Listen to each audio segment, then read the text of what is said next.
Hi, AniQuest here. This is my recap for the anime level 2 super cheat powers. If you dig my recaps, don't forget to subscribe and smash that notification bell. This story takes place in a messed up world where humans treat demi-humans like straight up slaves. Our main dude Banaza, though, he's got a different vibe.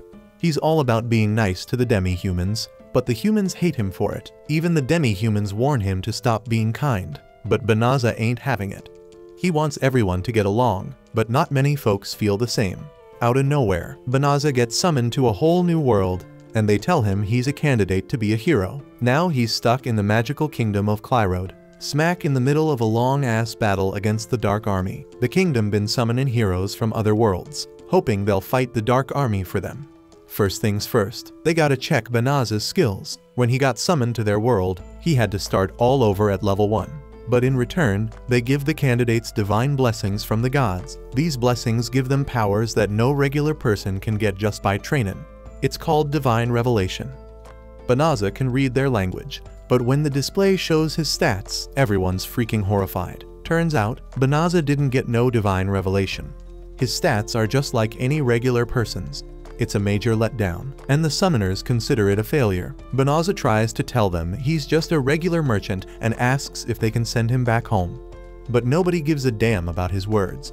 Instead, they're all in awe of another candidate who apparently got some crazy powers. This dude's stats are all level 999, and they're calling him their savior, begging him to fight for them. Banaza just wants to go home, but nobody's listening to him. He's racking his brain trying to figure out how to get back. But the king's too busy announcing that the blonde dude will be their hero. Some time passes, and Banaza gets thrown into a carriage and taken away. He looks back, and the king tells him that the summoning gate closed, so they can't send him back home. The kingdom admits it's their screw-up, so they're gonna make it up to him. Instead of just getting rid of him, they're gonna let him live in the Delavza forest up north. He can spend the rest of his useless life there, but the only condition is that he keeps his damn mouth shut about the mistake they made. On the journey there, Banaza's got an escort who straight up tells him not to talk to him. But Banaza's a smooth talker, and he manages to get the guy chatting. Turns out, in this country, whether you're a human or a demi-human, they all get treated the same. Banaza's thinking about how shit was looking real bad at the start. His stats were trash. He got stuck living in the damn forest, and there's some dark army threatening humanity. But Banaza ain't about to let nobody look down on him no more. So he starts thinking maybe this world ain't all that shitty after all. Took them a whole damn 20 days to reach the forest. When they finally get there, Banaza gets handed a bottomless bag filled with mad cash and enough food to keep them going for a while. Their driver warns him about the Dark Army lurking around in the forest, so if he wants to stay alive, he better hightail it out of there quickly. Once he's alone, Banaza rummages through his inventory and grabs a sword. He spots some slimes nearby, and they look kinda similar to the ones from his old world, so he figures they won't mess with him. But he was dead wrong, and the slimes come at him, and Banaza's gotta defend himself. Somehow, he manages to survive the encounter, but his cheap-ass weapon's already starting to fall apart. Right then, a notification pops up saying he just hit level 2. His stats look different now, but Banaza's confused as hell about the weird symbols replacing the numbers. He switches on voice notifications, and the voice tells him he's learned some magic spells. He can activate them without opening any menus, and Banaza's straight up shocked by all the spells he scored. But hold up, an alert pops up revealing that there's a monster lure spell placed on the bottomless bag they gave him. That's why the slime attacked his ass. And considering the weapon they gave him was practically useless, Banaza figures the kingdom was setting him up to die. The voice asks if he wants to remove the lure spell, so he does. And the idiot wonders why the hell they'd use magic that's so damn easy to get rid of. Banaza starts looking for a safe spot to take cover, but then the notification stops him. It says that the forest is packed with a crazy amount of melicium. It's just a fancy word for the liquids or gases demons emit. That shit's seriously harmful to humans. The voice asks if he wants to purify the forest, and our boy Banaza thinks it's a damn good idea, especially if he's gotta stay there. The system explains it'll take up 1/3 of his magic, but Banaza figures he's so weak it doesn't matter. But then, when he activates the purification spell, it turns out to be a freaking epic display of magic. And just like that, the notifications go wild as Banaza levels up multiple times. Back at the castle, the princess points out how messed up it was to send Banaza to the forest. especially when it was all our fault in the first place. And to top it off, the Dark Army set up their front lines in the Datta forest. But the king doesn't give a damn. He just straight up calls Banaza a worthless piece of trash, saying he ain't fit to be their hero. But hold up, out of nowhere, the king gets some urgent news somebody just pulled off the most powerful holy magic ever, purification. The king is so amazed, thinking it was the golden-haired hero who learned that high-level holy magic already, but then he finds out it wasn't even him. The golden-haired hero headed south, but the purification magic went down in the forest up north. Meanwhile, our boy Banaza's chilling and realizes he leveled up all the way to level 367. He didn't even take out monsters, so Banaza figures in this world you can level up just by throwing magic. But here's the thing that's messing with Banaza's head. The weird symbol is still there, showing up next to his stats. It's a lot to wrap his head around. So Banaza decides to silence the level up notifications. Banaza checks his magic reserves and damn, they're fully restored in seconds. Instead of thinking he's some magic prodigy, Banaza figures his magic capacity must be straight trash. He's worried he might still be in danger cause his magic ain't strong enough to purify the forest properly. Since Banaza's banned from living in town, the system suggests he use shape-shifting magic to blend in, so he gives it a shot. First, he tries changing his gender, but that ain't working for him, so he switches to something that suits him better. Then the system recommends teleportation magic, so Banaza teleports himself right into the city. In his old world, teleportation was some high-level sorcerer stuff, but here it seems like everybody can do it. Smart-ass Banaza thinks he can teleport back to his old world, but nope, that shit doesn't work. So he looks for a guild to make some money. Becoming a merchant might be tough since he's a newbie, so he hopes to find an adventurer's guild. That way, he can do some monster slaying or take on transport quests. Lucky for him, the system gives him directions to the guild. When he gets there, they break it down for him. Adventurers get ranked based on their achievements. The higher the rank, the better the rewards and tougher the quests they can take. It's pretty much like guilds in his old world, so Banaza decides to sign up, but he can't use his real name. So he goes with Fleo instead. Fleo wants to make that cash fast, but his rank is too low to earn much dough. Right at that moment, Fleo catches wind of a girl who needs an escort to the Datta forest. Problem is, she ain't got much cash to offer. And to make matters worse, word on the street is that the Dark Army got a base right smack in that very forest. Ain't nobody willing to take her, but she is desperate to help her family that lives near there. Some adventurers straight up shove her aside because they're annoyed, so Fleo offers to take her. She explains that she doesn't have much to offer, but Fleo says it's not a big deal since he has been there before, and he can just teleport them there. Everybody's jaws drop when they hear him say he can use teleportation magic. They think he's lying, and don't believe he can pull off such a rare skill. Fleo's clueless and surprised cause he figures it ain't even a beginner spell, and it didn't drain much of his mana. Then this royal knight named Balirosa comes in, demanding Fleo back off from the girl.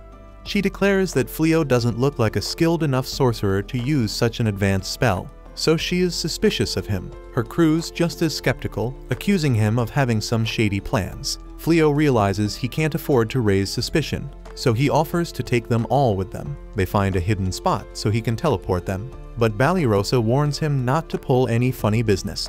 Fleo teleports them in an instant, and they're all shocked. Teleportation alone is mind-blowing, but Fleo took them hella far.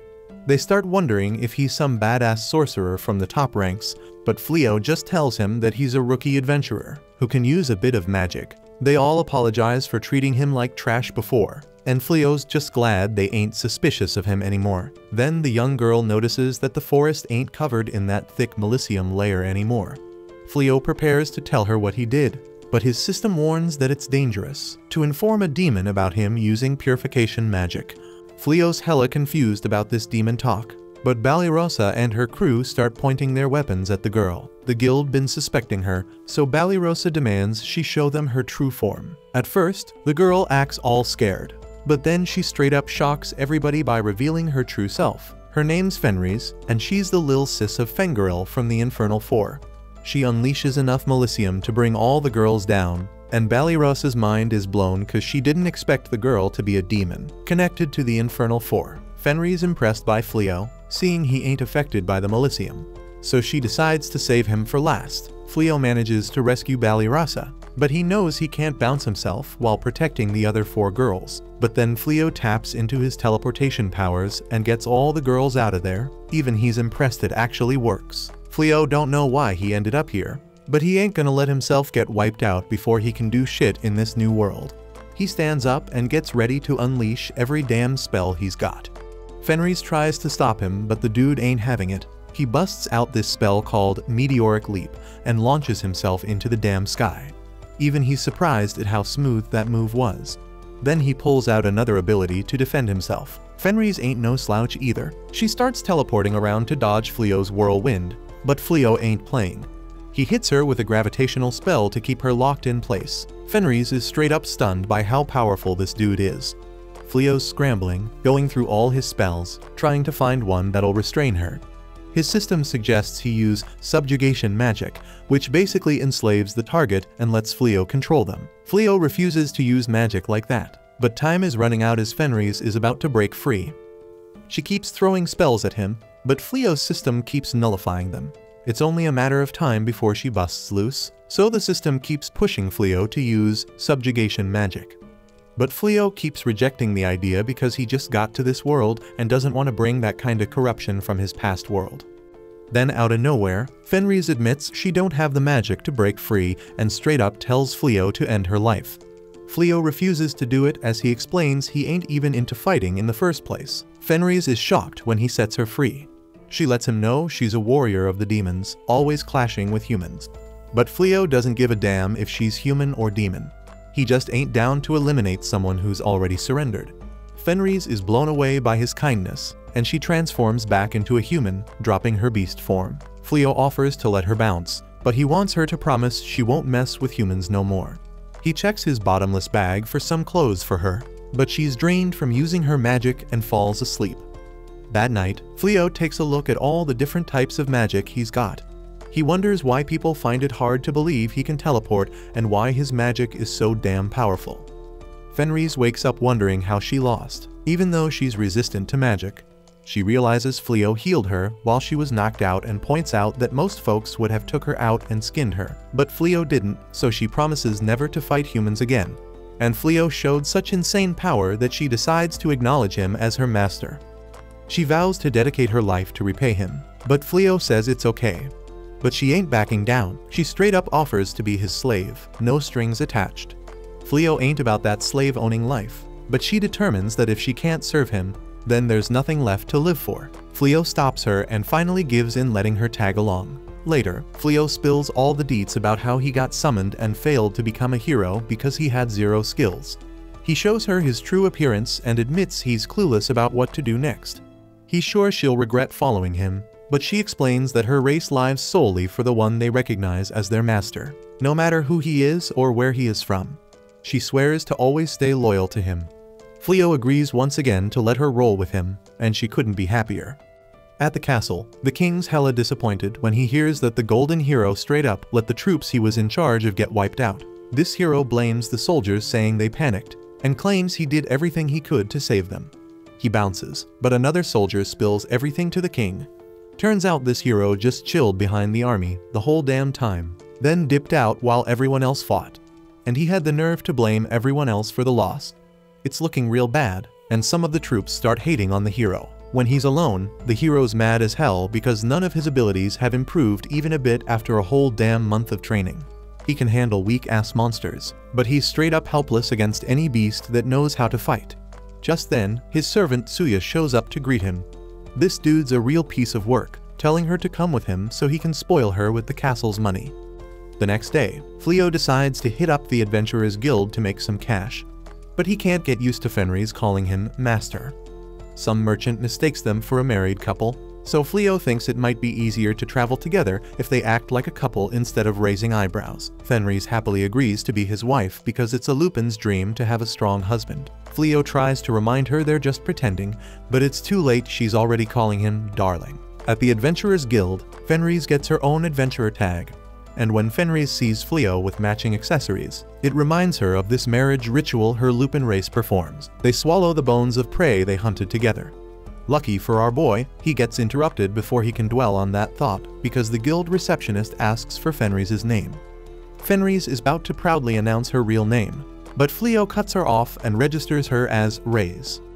So Fleo straight up tells Raze that she gotta start living as a human and use fake names from now on.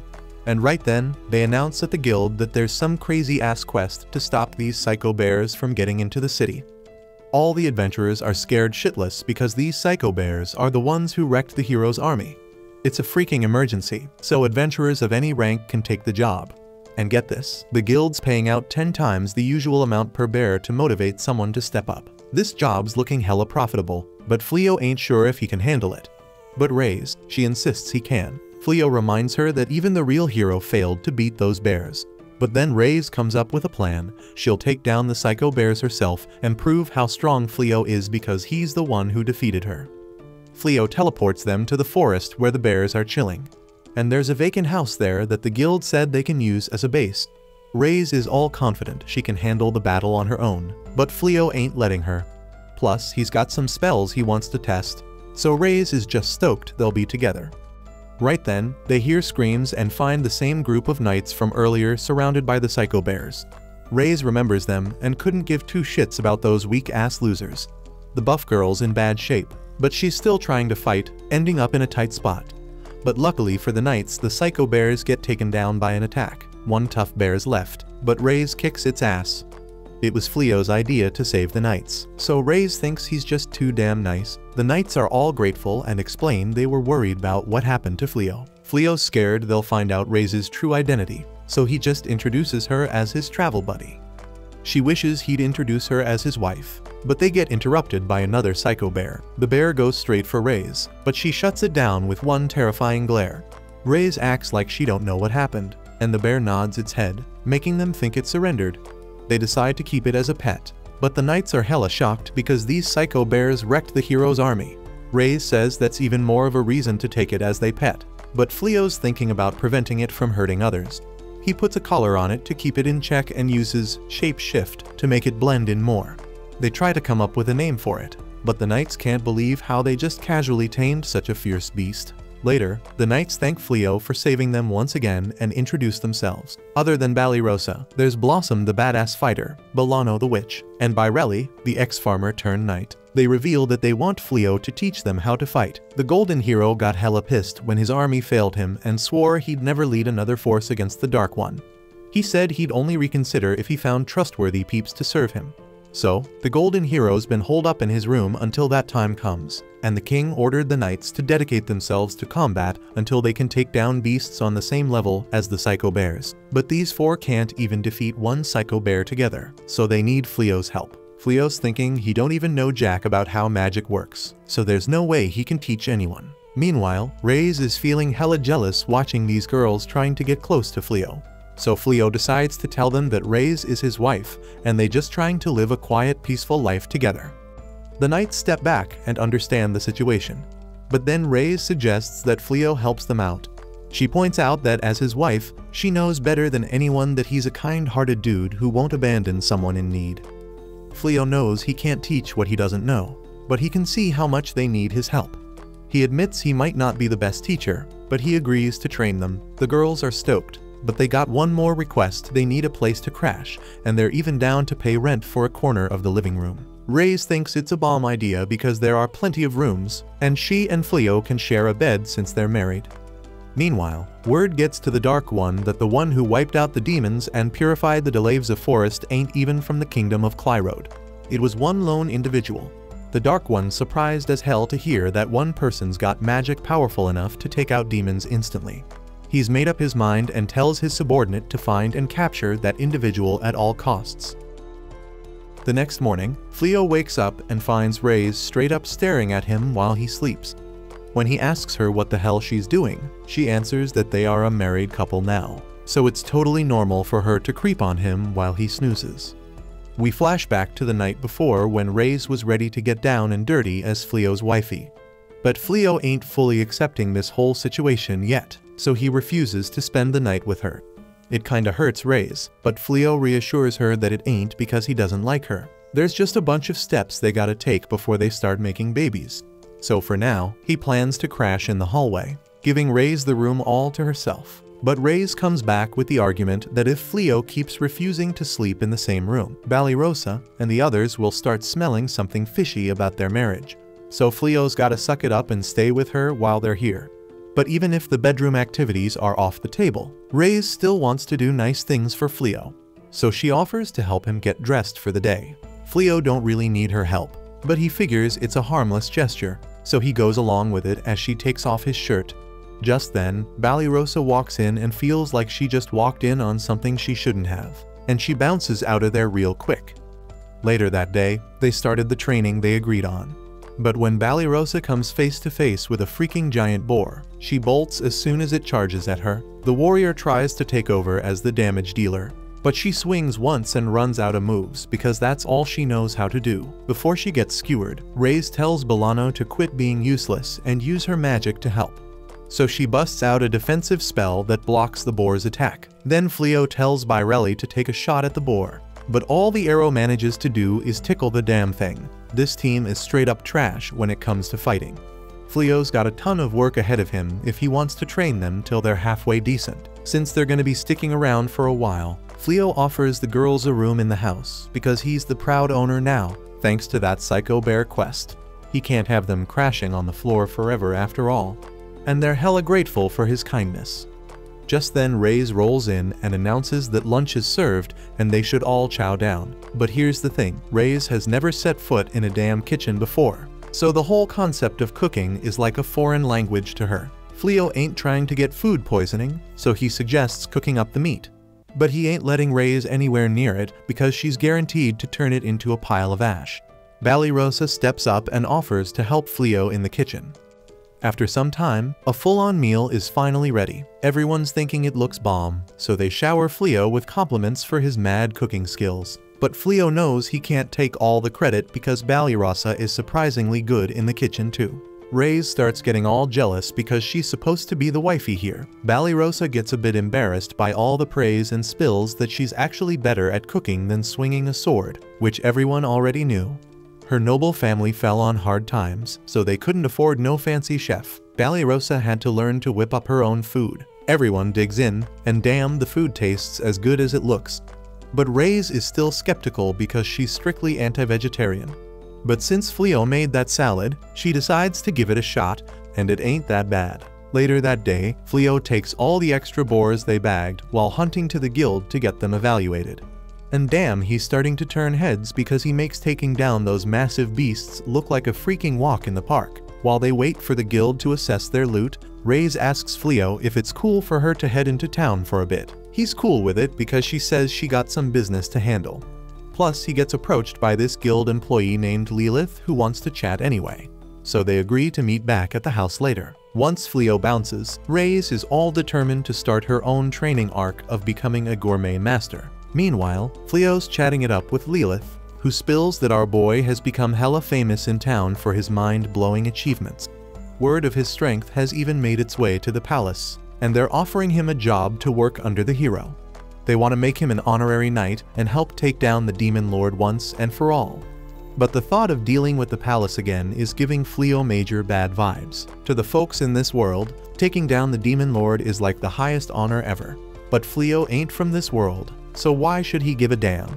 He straight up tells Lilith that he ain't interested in any hero business and has no plans to join the fight against the demon lord. After saying his piece, he just bounces. When he steps outside, he finds Reyes waiting for him, but she looks like she got caught in a freaking fire. Fleo's mad worried about her well-being. Turns out while she was away, she tried taking a cooking class to win Fleo's heart, but she underestimated how damn hard it is to follow a recipe, and things didn't turn out so hot. But she ain't giving up. She's determined to keep trying till she can whip up a meal that ain't total shit. Meanwhile, back at the castle, Blondie is hell-bent on recruiting these badass adventurers he heard about in the guild. He wants them to do all the hero work for him. As a result, Fleo and Reyes keep getting unsolicited requests to join the hero's crew, but they shut them down every single time. It's gotten so damn annoying that Reyes is thinking about getting a little violent with the rejections so they get the message. But Fleo knows the messengers are just doing their job, so they shouldn't suffer the consequences. Plus, they gotta get back to training Banished and the others. As he heads to the backyard, he finds Blossom taking care of the garden. The damn thing's thriving under her watch because she wants to show her appreciation for all the help Fleo's given them. It's nice and all, but she's been using it as an excuse to avoid training her sword skills for way too long now. Out in the damn forest, Reyes is trying to get Bairelli to unleash some arrows on a living target like a proper archer. But Bairelli's too damn chicken to shoot any arrows at the actual chickens because she thinks they're too damn cute. So Reyes tries to convince her with a counterargument. They can chow down on some fried chicken if she hits the mark. But Bairelli still ain't buying it, so her training hits a dead end. Meanwhile, Bolano's about to pass the hell out from using up all her mana. So Fleo comes up with this genius idea to make her a ring that boosts her magic capacity. That way she won't collapse every time she uses her magic.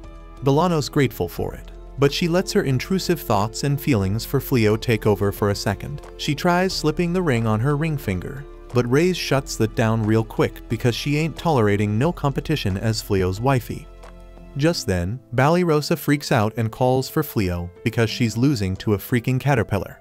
But Reyes shuts that down too because she ain't letting Banished steal any more attention from Fleo. After their training sesh, everyone heads inside to grub. And even though Reyes cooked the food, it actually looks edible now. Fleo asks when the hell she learned to cook so well. Reyes admits she took a boatload of cooking classes and accidentally set a bunch of buildings on fire. But it was all worth it to be able to cook for Fleo. Meanwhile, out in the woods behind the house, there's this demon girl spying on them. She's dead certain that Reyes is the same feared and powerful demon she knew, but damn, she's all fawning over a human. So something ain't adding up for her. Lucky for her, she's about to get her answers because Reyes finds out Uluminas has been spying on her. They bring Uluminas inside, and Fleo pours her a cup of tea. But Reyes ain't interested in entertaining their uninvited guest. She straight up asks Uluminas what the hell she's doing here because she sure as hell didn't come to play as a confederate of the Dark One. She explains that she was sent to check out this area, but then she saw Reyes here, so she wanted to figure out what she was up to. Reyes in turn explains that she is living here with her husband now, and Uluminas is straight up shocked to hear that Reyes already got married. But she ain't planning on messing things up for her. Uluminas takes another sip of her tea, and she can't wrap her head around how much Reyes has changed since she's been gone. And here's the other thing that's weird to her. Fleo, he's sitting there all calm and collected, even though he's chilling with a demon confederate of the Dark One. Uluminas can't even analyze his stats with her skill. And even the Dark One can't hide his stats from her. So Fleo must be a serious force to be reckoned with. She switches the topic and starts talking about how things have been changing around here lately. Like the Delavza forest suddenly got wiped clean of all magical beasts overnight. Hearing this, Fleo finally remembers the purification spell he used back in the day. And since all his other spells are crazy powerful, his purification must have worked its magic on the whole damn forest. Uluminas needs a second to process what he just said, because if he really purified the forest, that means he's the one who wiped out Fengaril and his entire army. In other words, he's the reason Fenris's brother bit the dust. Uluminas can't even believe that Fenris would choose to marry him, knowing he's the one responsible for her brother's death. Fenris tells Uluminas to shut the hell up for a second, because she's getting real tired of all these accusations against Fleo. But when Fleo asks if she knew he killed Fengaril, Reyes confirms it. There ain't that many folks in the kingdom who can use purification magic on such a massive scale, so it was pretty damn obvious that Fleo was the culprit. But in the end, Fengaril was a proud warrior. He wouldn't want folks mourning his death or any of that crap, even if it was caused by a crazy powerhouse like Fleo. Besides, if he didn't want to die, he shouldn't have let himself get killed. Reyes fell in love with him for his strength, so no matter who he's killed, her feelings for him ain't changing one damn bit. Right then they clock that their whole convo got eavesdropped by the knights. So now they know Reyes is the same demon Fenris who nearly offed them in the beginning. So they're all freaking terrified of her, especially Bairelli. Seeing Fleo as a major threat to the Dark Army, Uluminas steps up and asks for a match with him to see how strong Fenris's man really is. She's thinking she can take them both down at once this way. But Reyes ain't letting that shit slide because she thinks Uluminas is trying to steal her man. Eventually, Fleo agrees to the match, and they set the rules so magic is allowed. and it goes on till someone gives up. Ulluminez is all confident, jumping in the air, casting spells from up and down to distract Fleo. But that dude dispels them like it's nothing and hits her back with his own spell, leaving Ulluminez all tied up in the air. She can't move or defend herself, so she surrenders. Next day, Fleo has a much-needed talk with the knights and apologizes for not spilling about Ray's true identity because he thought it would bring trouble. He gets it if they want to snitch to the castle. But Fenris tells them she's all in with Fleo now and ain't part of the Dark Army no more. Balirosa agrees that they should normally report this to the castle. But since Ray's ain't a threat and has been helping them out for the past month, they might just forget to mention it to the king. Ray's is stoked to hear that, but then she peeps outside because Ulluminez is back, acting like a sore loser. She rolls up with a whole damn dragon army, trying to take down Fleo. But instead of fear, Fleo's just straight up amazed because it's his first time seeing dragons in the flesh. Ulluminez orders them to unleash hellfire on him, so Fleo counters by blowing them all away with his magic. Just like that, the Dark One's strongest dragon army becomes a pile of lifeless bodies. The few that survive haul ass because they ain't getting paid enough for this shit. Blossom tells Fleo he's freaking incredible for taking on all them dragons at once. If she knew it'd be that damn easy, she would have chucked her hoe at one of them to snag that Dragon Slayer title. But Fleo doesn't see no reason why she can't give it a shot. He tells her to chuck her hoe at one of the dragons, and as she does, he buffs the attack, making it powerful enough to pierce through the dragon's neck. She manages to snag the title, and the others all rush to Fleo asking for his help too. But all the dragons already dipped, so they're out of luck. Meanwhile, Lord Gaul of the Dark Army watches all this shit go down, straight up shocked that Fleo's packing so much power, even though he ain't the hero. So he decides to step up and personally challenge him to put an end to this madness. A while later, Fleo throws up a barrier around the crib so they can peep when demons roll up. Ray's gets all pissed just thinking about that damn annoying cat. So Fleo gotta tell her to chillax. But Ray's gets even more heated because she thinks he's trying to defend her. But Fleo just remembers how she straight up accused him of taking out Ray's bro and his whole crew. It's messing with his head, but he brushes it off and tells Ray's it's no biggie. Meanwhile, Blossom can't tear her eyes away from her screen. She can't even believe she scored the title of Dragon Slayer. The girls are in awe of the badass hoe that slayed the dragon, but Balirosa says it's time to hunt for today's share of magic beasts. Their admiration then goes to her for putting in work every damn day to stay trained. The girls got mad love and respect for Fleo because he's been holding it down for them, so they all eager to level up and get stronger too. But while they busy admiring Balirosa, we see she's actually crying. Getting that Dragon Slayer title is every adventurer's dream, so she feeling down because she feeling left behind. If she had snagged that title instead, she could have brought back her family's noble status. Then they might have been chilling in the capital again, just like when her pops was a knight. Out of nowhere, some dude shows up looking for his homie. Balirosa's skeptical because he looking all underprepared in a forest full of magic beasts. Dude explains he looking for Fleo's wifey, but that straight up confirms to Balirosa that he gotta be part of the Dark Army. She demands to know what the hell he want with someone who cut ties with the Dark Army. Depending on his answer, they might have to throw down and battle it out. Dude admits he's part of the Dark Army, but he says he just there to check on Fenris. He decides to dip, but asks them to pass on a message to Fenris. If she ever want to chat about the past, he down to have a conversation. Before he bounces, he reveals his name as Gozel. Fleo and Ray's show up, so Balirosa tells them everything. Ray's knows exactly who the dude is and can't believe he picked such an obviously fake-ass name. Fleo explains they came because his barrier caught a demon. Balirosa's straight up shocked to hear that his display screen said the person she was talking to was the Dark Lord. Ray's confirms it, dropping the bomb that his real name is Gaul. Balirosa starts trembling in fear after hearing that. She did raise her sword to the Dark Lord, so she damn sure the demons will be coming for her. The next day, Gozel gets invited to chill at their house, and the dude is straight up shocked at how chill Fleo is around him. Balirosa ain't used to Gozel's presence, so she's straight up terrified. Then Gozel spills that his visit has something to do with Ulluminez.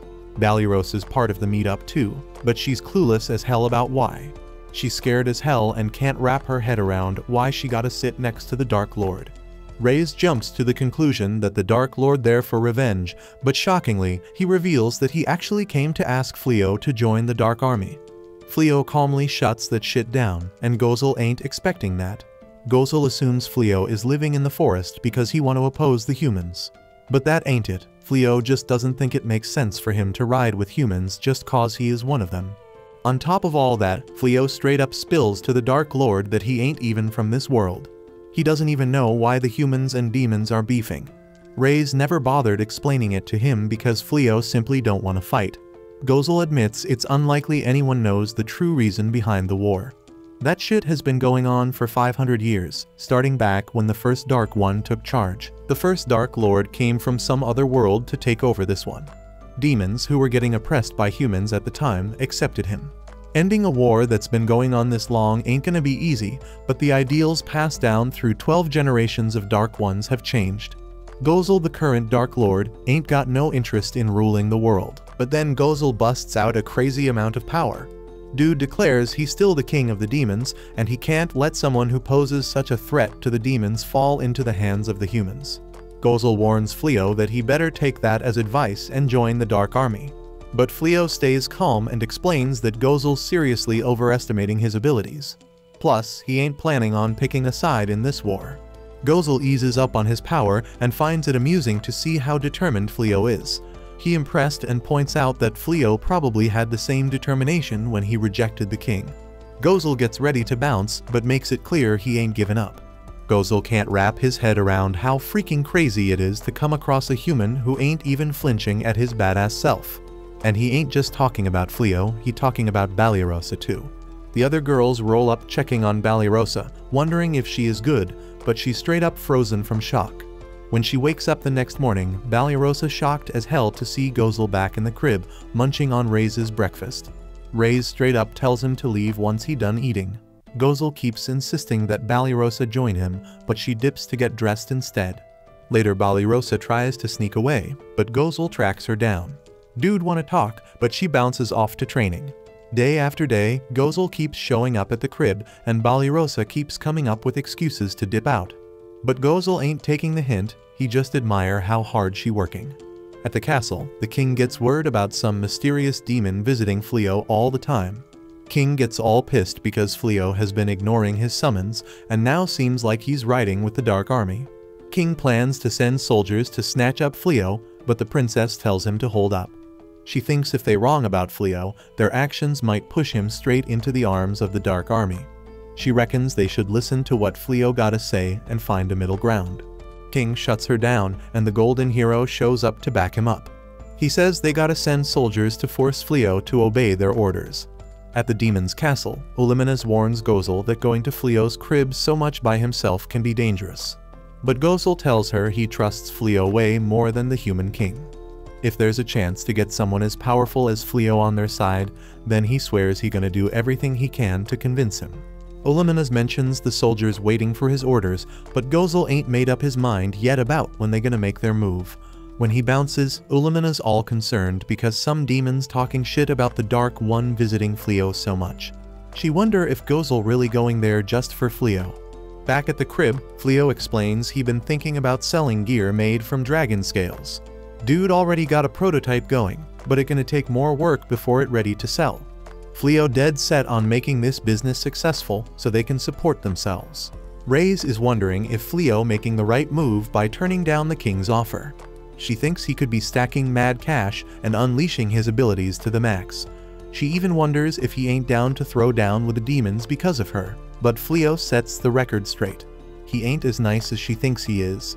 The real reason holding him back is that once he discovered his insane power, he ain't feeling the need to fight unless it's absolutely necessary. Ray's point out that's what being kind is all about, and it's one of the things she respects about him. Right then Fleo gets the word that someone has arrived. It's the golden-haired hero, and Fleo gotta tell Ray's not to kick his white ass.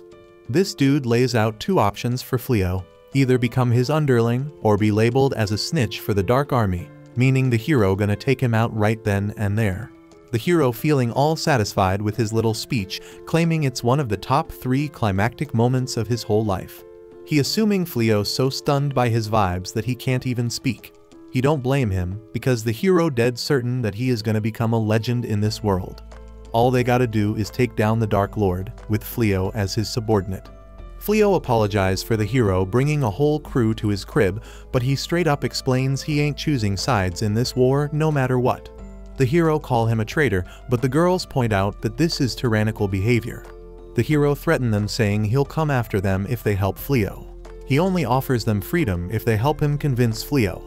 Fleo get dead serious as he realize he ain't got no other choice. He ain't picking no side, but he ain't down to throw down right here. They gotta leave to somewhere else to handle this. The hero is straight up shocked, but Rei's totally cool with leaving. The other girls want to come with them too, because living together made them realize fighting demons might not be the right move. They are all on the same page, but the hero points out ain't no way they could escape all the soldiers surrounding them. The hero is trying to flex on Fleo, but damn, he is caught off guard when Fleo busts out a teleportation spell. When the spell ends, everyone's jaws drop because they straight up vanished. It ain't just them either, Fleo somehow teleported the whole damn house and fields with them. It's some next level mind-blowing stuff, because who would thought Fleo got teleportation skills on that insane scale? Right then they peep the demon that has been visiting Fleo showing up, so the hero give the order to capture his black ass. Gozel peeps everything gone and he loses it, blaming the humans for it all. Dude's rage is off the charts, talking about teaching the humans a lesson. In his fury, Gozel commands all his demon forces to gather up and launch a full-on attack on the kingdom of Clyrode. This is exactly what Ulaminas has been waiting for, and she tells all the demons to get ready. The human soldiers peeping the darkness approaching, so the golden hero straight up flees trying to save his sorry ass. Meanwhile, all the girls are tripping out over Fleo's teleportation, because everything is back to how it was before. But Fleo break it down, saying they are near a town west of the royal capital now. They are pretty damn far from the capital, so the girls feel relieved because neither the hero nor the dark dude's gonna track them down. No one is more relieved than Banished, since the dark one is really into her. Fleo apologizes to Reis for putting her through all this, but she's just happy riding by Fleo's side. Reis declare they're gonna throw down a feast to celebrate their new house, so everybody rushes inside. After a while, word gets to the king that the demons are straight up wrecking their defenses, and that magic barrier up north won't hold up much longer. The king gets hella furious and wonders what the hell that golden hero is even doing. This so-called hero keeps locking himself up in that southern stronghold, so the king calls him in. They tell him they gotta gather all the damn mages in the kingdom to cast some purification spell. But the king knows that shit comes with serious consequences. Time's running out, and they can't rely on the hero, so they need the king to make a damn decision. Meanwhile, the Dark Lord gives the order to pull back his troops. Ulaminas says it's the perfect time to keep pressing their advantage. But the Dark Lord predicts that those humans will soon bust out their purification crap, and they can't let their troops get near that shit. We see that the Dark Lord's right, as the king and a bunch of mages cast that purification spell. Back with our hero. He comes home to find Reis acting even friendlier than usual. Fleo was out looking for stores to sell his gear to and checking out armor prices. Baireli's been thinking about raising horses so she can rent them out for cart pulling. She thinks it could be a steady source of income and wants to chip in for the household expenses. Blossom's thinking the same and plans to sell the veggies from the garden. Balined and Bolano feel like shit because they got no talent and therefore no income, but Reis tells them not to stress. She says taking care of the pack is the pack leader's wife's job. But Balined ain't sure how she feels about being part of a pack. Fleo reassures them not to worry because they can just focus on getting better at their combat skills. Back at the castle, we find out the Dark Army retreated because of that purification shit. The magic's gonna last for 3 months, and the Dark Army can't even step foot in that purified land till then. The problem is a bunch of their mages are knocked out cold because they used up all their magic juice. The king is one of them, so the princess steps up and says she'll handle his royal duties till he recovers. Then she shocks the hell out of everyone with her first order, to strip that golden hero of his hero status for the kingdom. Their whole nation's fighting for its damn life, and this dude's been doing jack shit, so it's only right that he loses his status. They ain't got enough mages to summon another hero, so the princess decides to hit up the oracle for some guidance. Turns out the hero ain't taking that news too well. He claims to be the chosen one, and declares that they will beg him to come back when the Dark One attacks, but they just ignore his ass. That night, Fleo points out how much Reis has been holding it down, and she declares that she would do anything for him. Fleo thanks her for being there, knowing it must be tough for her being around humans all the time, but she falls asleep before he can finish. Fleo starts thinking about how he was thrown into this world all alone. But thanks to Raze, he's got a home and can make it through. The next day, the girls hype up Fleo and Raze to go on a date. Fleo acts all shy about it, but they remind him they're married. On the date, they have a blast doing all sorts of activities. After a meal, Raze wants to make the best of the time they were given, so they go to the town market. Fleo offers to get her whatever she wants because she has been so helpful. Raze reveals she's never been given a gift before, so she excitedly looks for something. Fleo picks out a brooch and tells her she looks beautiful. Dude gets all embarrassed though and quickly says he was talking about the brooch. Later that night, the other girls start wondering what's up with Raze because she's been staring at that brooch for hours. It's a clear sign their date went well, and all the girls are low-key jealous. Now Fleo wakes up all shocked because Raze has made her way into his bed. They had a long day, so he lets her stay, but he knows he won't be able to sleep. Back at the castle, we find the hero has straight up broken into the treasury. He's pissed about the princess taking away his hero status, but he's glad to hear Tsuuya still calls him a hero. She's got faith he'll come back to his role someday, so she'll keep serving him. Dude ain't down to live as a regular old commoner in this world, so he's on the hunt for something that'll help him kick the Dark One's ass. He's the chosen hero, so once he defeats the Dark One, he can live his life as a damn champion. He starts thinking about how Fleo can use magic he can't, and he wishes he had more power. Out of nowhere, this voice straight up says if the hero wants power, he gotta set her free. The voice leads him to some secret room and tells him she can grant him any damn wish he wants. So the hero grabs his sword, but Tsuuya can't hear the voice and it's messing with him. The voice starts provoking him to draw the sword, asking if he's scared. But hell no, he's insulted by that question. So he goes ahead and draws the sword, unleashing this crazy burst of power. Then this spirit named Haya shows up and says he's the one who freed her, so she's gonna grant him 3 wishes. She promises to give him whatever he desires, and he gets this sneaky smile on his face, ready to ask for his first wish. Meanwhile, back at the castle, the princess meets up with the oracle. She's explaining how messed up this situation is because they gotta find a solution before the effects of the purification spell wear off. But all of a sudden, these weird collars pop up on everyone's necks, interrupting their conversation. The princess knows exactly what this means, so she sends troops to the treasury to catch the intruder. The oracle drops the knowledge that those collars are called the collar of sacrifice. There's some spirit out there granting wishes but taking people's heads as payment. Everyone's straight up shocked because who the hell would agree to that? The princess spills that a long time ago, the king of Clyrode asked the spirit to defeat the Dark One. But in exchange for granting the wish, it's said that half of all living things on the continent got sacrificed. And then to seal the spirit away, the mages in the kingdom combined their powers at the cost of even more sacrifices. But now someone's gone and broken that seal, asking the spirit for a wish. Everyone's freaking terrified about losing their heads, so the princess says they only got until the spirit grants the wish. She asks the oracle for a solution, and the old lady does her thing. She reveals they gotta find the true hero, and this hero's already been summoned. Everyone realizes this must be the adventure the king was trying to recruit as an ally. The oracle spills about where they can find the hero, but the princess ain't down to split up their forces protecting the land just to go look for him. Instead, she says that she will go herself. Now we back with Fleo, and he out here trying to sell his dragon scale shield. The shop owner is straight up impressed, saying he heard a rumor about a ton of dragon meat showing up at the butcher in town. Fleo ain't spilling about the dragons, but he does mention that his materials came from the same source. This owner's all hyped up about that info and offers to pay whatever Fleo asks for the shield. In return, he wants Fleo to bring him any other goods he gets from that source. Fleo's down with the deal, but now he needs a solid dealer to sell goods made from magic beast materials. The owner's happy to help and tells him about the other dealers. Ballyrosa's straight up amazed by Fleo because he's showing off mad skills. Not only did he craft a dragon shield, but he also locked down a dealer and a steady route to sell more of them. Raze probably explains that Fleo used to be a merchant, so Ballyrosa's all jelly because Raze got him as her husband. Raze ain't feeling that vibe though, so Ballyrosa explains she just wishes she had a man like him. Reyes tries to cheer her up by saying the Dark One's into her, but that ain't helping.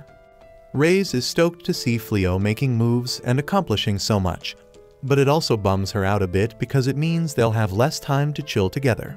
Reyes got one request though, and she asks Fleo to spend time with her whenever he gets the chance. Fleo agrees, but then they both get straight up shocked when Fleo's system warns them about a spirit coming their way. Haya appears before them, so Fleo wonders why she's looking for him. We then see that the hero made a wish for the spirit to end Fleo's life because he got humiliated. And this spirit wastes no time, starting her attack to grant the hero's wish. But Fleo's system activates its auto-defense magic. Then Reyes jumps in front to shield Fleo.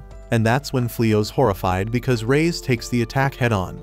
Reyes begs Fleo to run and her brooch gets shattered. Haya's all disappointed because she missed, so she keeps going at them.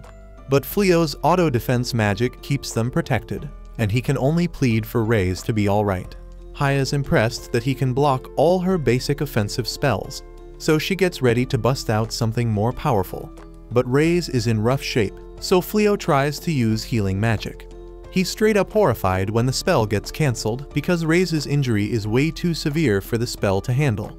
And there ain't no other spells that can substitute for heal. So Fleo gets hella upset when he sees that lifeless look on Reyes' face. Haya decides to hit them with a spell called Origin of Light to deal some serious damage. But she's once again impressed when they come out unharmed. And just when things seem intense, Fleo's system announces that he's got the Origin of Light and Darkness magic. Balirosa's all shocked when she hears how freaking furious Fleo is when he tells Haya that she's gonna pay. Fleo has never been so angry, as he swears that he will get revenge. He wanted to hold it down for Reyes because she had his back when he was straight up alone in this messed up world.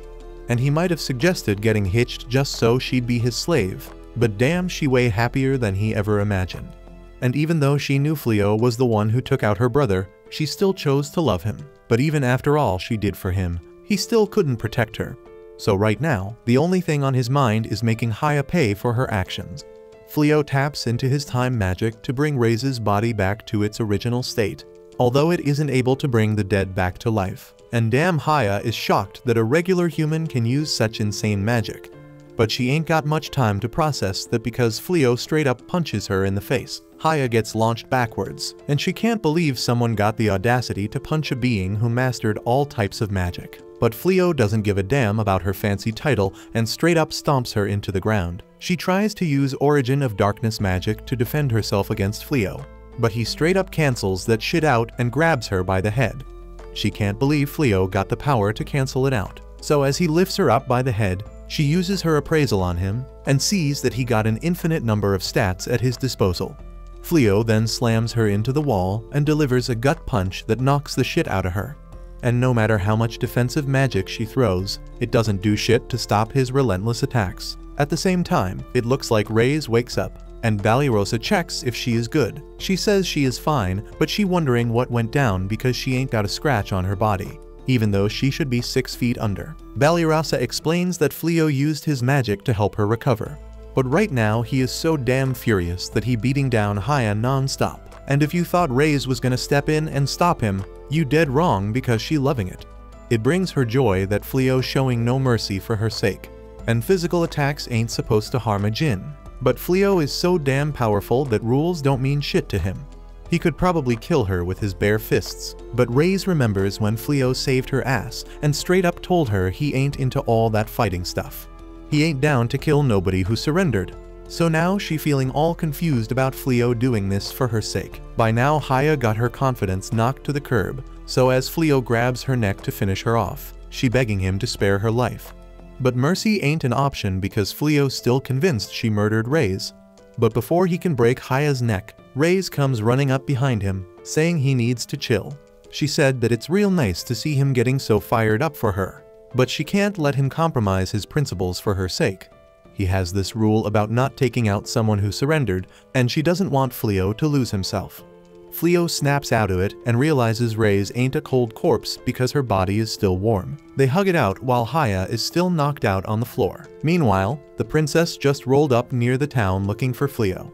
But the mages she used for teleportation looking hella weak, barely recovered from their mana drain. The princess actually gives a damn about her people, so she tells the guards to make sure their mages stay safe while she goes hunting for Fleo. But it ain't gonna take long because they just gotta ask around for him. Right then, the sacrifice collars get wrecked, and the princess knows it only means one thing: Jin failed to deliver the wish. Back at the castle, things looking real dark for the blonde loser because the treasury all locked down by guards. No way for him or Suya to make an escape.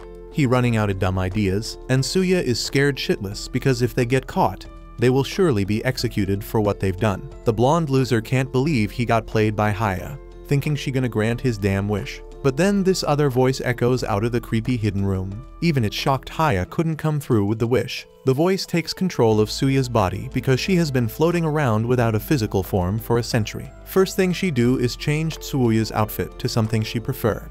Blondie still trying to figure out what the hell going on. So the woman introduces herself as Damalinas, the Grand Magus of Midnight.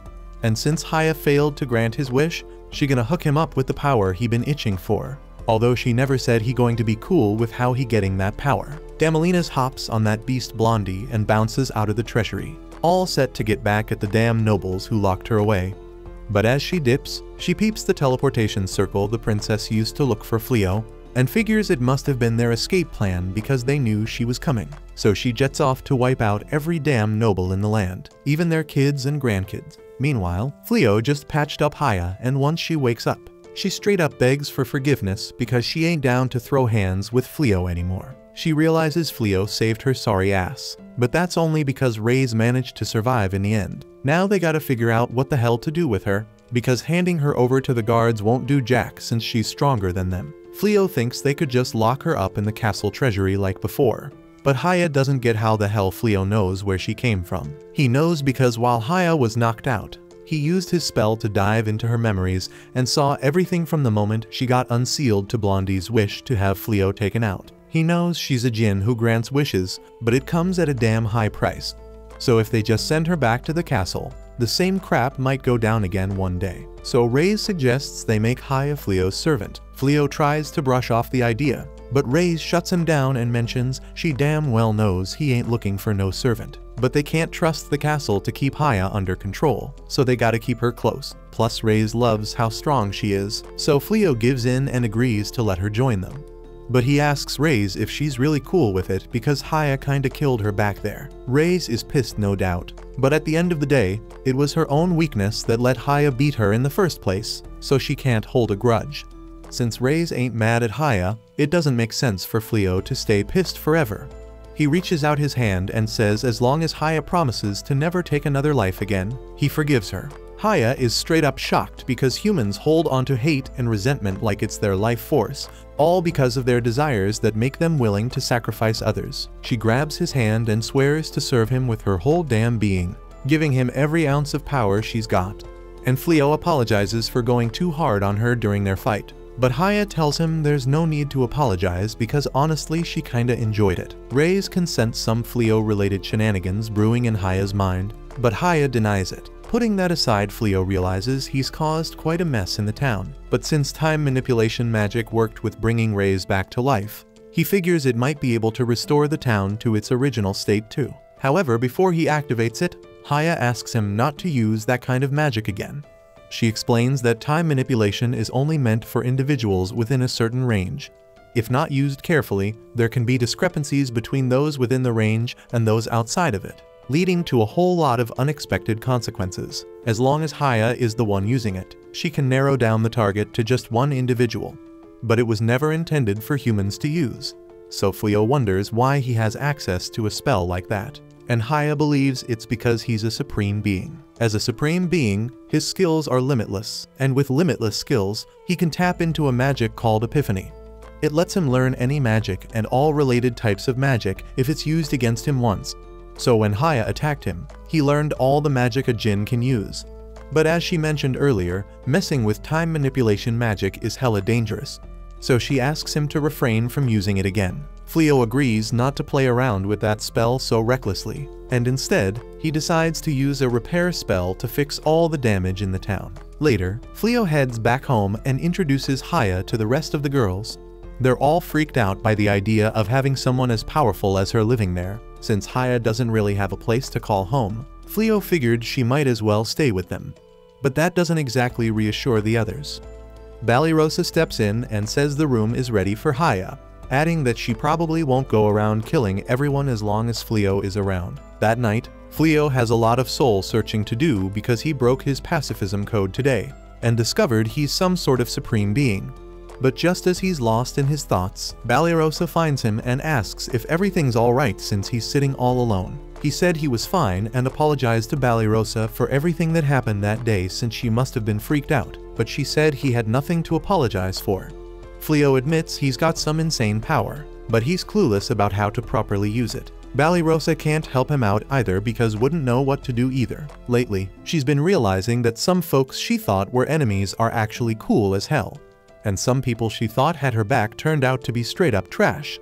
So she's confused as hell about why she's training to get stronger because she has no clue who she should fight. She's grateful she met Fleo and Ray's because they opened her eyes to the fact that life ain't all black and white. And chatting with her seems to lift Fleo's spirits a bit. Fleo heads to his room and spots Ray's deep in thought, so he asks her what's up. At first she doesn't say nothing, but then she grabs Fleo's hand and flips his ass onto the bed. And she asks if he's gonna go back to his original world. Fleo's mad confused by the sudden question, but based on what Haya said earlier, he's got all the spells that a djinn should have, which means he's got the power to go back if he wants. But if he's gonna dip, Ray's wants to roll with him. She doesn't care where they end up, as long as she's by his side. And after realizing how much she wants to be with him, Fleo straight up says he ain't going back to his original world. That place still got mad discrimination against demihumans, and it'd be hell for Ray's to live there. But he ain't leaving her behind either. He asks if she wants to be his real wife because earlier, when he thought Ray's was gone for good, he knows he had said it was just a fake marriage at the start, but now he knows he can't live without her. Ray's already saw him as her real husband, but it makes her hella happy to hear him say he wants to be with her. So for the first time they share a kiss. Shit was about to escalate further, but then Fleo realizes Haya's standing right there watching them. They both go red as hell, and Ray's asks how long Haya's been there. But Haya's been peeping since the moment Fleo sat his ass on the bed, so she saw everything go down. Fleo tells her to stop spying on him, but Haya doesn't see what the big deal is because breeding is a natural thing. But that doesn't change the fact that he doesn't want to be watched while he's getting busy. Even though the djinn problem got solved, the princess is still on the hunt in town for Fleo. But the only thing she knows about him is that he's supposed to be crazy powerful, so the locals ain't got a clue who she looking for. She dips from the store feeling bummed because she ain't scored any fresh leads on where the hell Fleo is at. Meanwhile, Fleo's grubbing down on a delicious meal with the crew. And this time Haya lends a hand too. Haya says she could have used magic to make everything in a snap, but Ray's wanted to do it the old-fashioned way to make it special. She takes pride in her cooking because she Fleo's wifey, but since Haya wanna help out, she can handle the cleaning and laundry from now on. Haya is all stoked to be useful, but that puts everyone else in a pickle because if Haya doing all the chores now, they back to being a bunch of freeloaders. But don't forget Blossom still holding it down with her crops, so at least she's still doing her part, and she gonna make sure Haya don't take that away from her. She gonna work even harder than before with a little help from Suya, Baireli trying to make herself useful by taking care of the stables. But it's turning out to be more than she bargained for. Meanwhile, Bolano going through a major soul-searching moment. She feel like she letting down her brother and father because she bounced from the Knight's Order before she could officially become a mage like them. Right now she ain't seeing a reason to keep pushing herself to get stronger. But when Fleo teaching her magic, he's staying patient as hell with her till she finally gets it. She don't want to waste the effort he putting into teaching her. Just then, Bolano and Baireli hear Blossom screaming her head off. So they rush outside and find out some crazy magic beast has somehow made its way into the fields, tearing them up for no reason. The beast charges at them, but Bolano's training paying off because she able to throw up a magic shield without running out of mana. Thanks to that, they both come out without a scratch. Banished be apologizing for causing this whole mess because she the one who brought the beast up in here. She was out hunting when she stumbled upon it, but it was acting way calmer than usual beast, so she couldn't bring herself to off it. But if that thing starts randomly attacking folks, she got no choice but to take it down for everyone's safety. But Baireli doesn't think it's gonna be necessary because she done figured out why the beast went bonkers in the first place. She tells Suya to morph back into his bunny form so the horse won't get spooked no more. Then she hooks up a rope to a shovel and tosses it in the horse's mouth before hopping on. With her janky bridle, she starts calming the horse till it stops going buck wild, and everyone gives her mad props for taming the magical beasts so smoothly. Bairelli feeling accomplished, and it gets her thinking. So she asks Ballyrosa if they can use the land around Fleo's house. Problem is that land belongs to the local lord, so they can't just claim it. But they could straight up buy the rights from the lord like Fleo did when he moved the house here. And that sparks an idea in Bairelli's head. Meanwhile, Fleo out in town chilling with Reyes, and she hyped they are finally getting some alone time with him. It ain't exactly a date because he just swung by to sell off some of his gear. But that's cool enough for Reyes. Fleo steps into the store to sell some lightweight armor, and the owner digging how well crafted it is, but he want to add some color to it. So he starts showing Fleo some flashy stones he could use for future batches. While Fleo handling business, Reyes waiting outside, and she can barely contain her excitement about how fine Fleo looks while he working. But then out of nowhere the sky goes dark, and that ain't a good sign. The princess and her squad just linked up when this magic circle appears in the sky, and this blonde monster swoops down on the village with Damalinas, ready to spill some blood. By now Fleo peeped that something ain't right, so he links back up with Reyes, who spills about the monster that popped up. Fleo ain't sure what caused this, but he dead set on keeping the townsfolk safe. Meanwhile, soon as Damalinas spots the princess, she is ready to attack. And to their credit, the guards stood their ground against her with bravery, but they way outmatched by her power. So Damalinas just busts out a small spell to blow them away. Haya pulls up to the scene right after picking up some heavy evil vibes in the area. And now that she's here, she tells Fleo that the monster going wild is actually a transformed human, and the real danger is that witch Damalinas chilling on the monster's shoulder. Back in the day, Damalinas was the top mage in Clyrode, but then she messed up big time by messing with dark magic. Before she could wreak havoc, the hero of that time took her down, but even with her body destroyed, her spirit stayed strong because of all that hatred.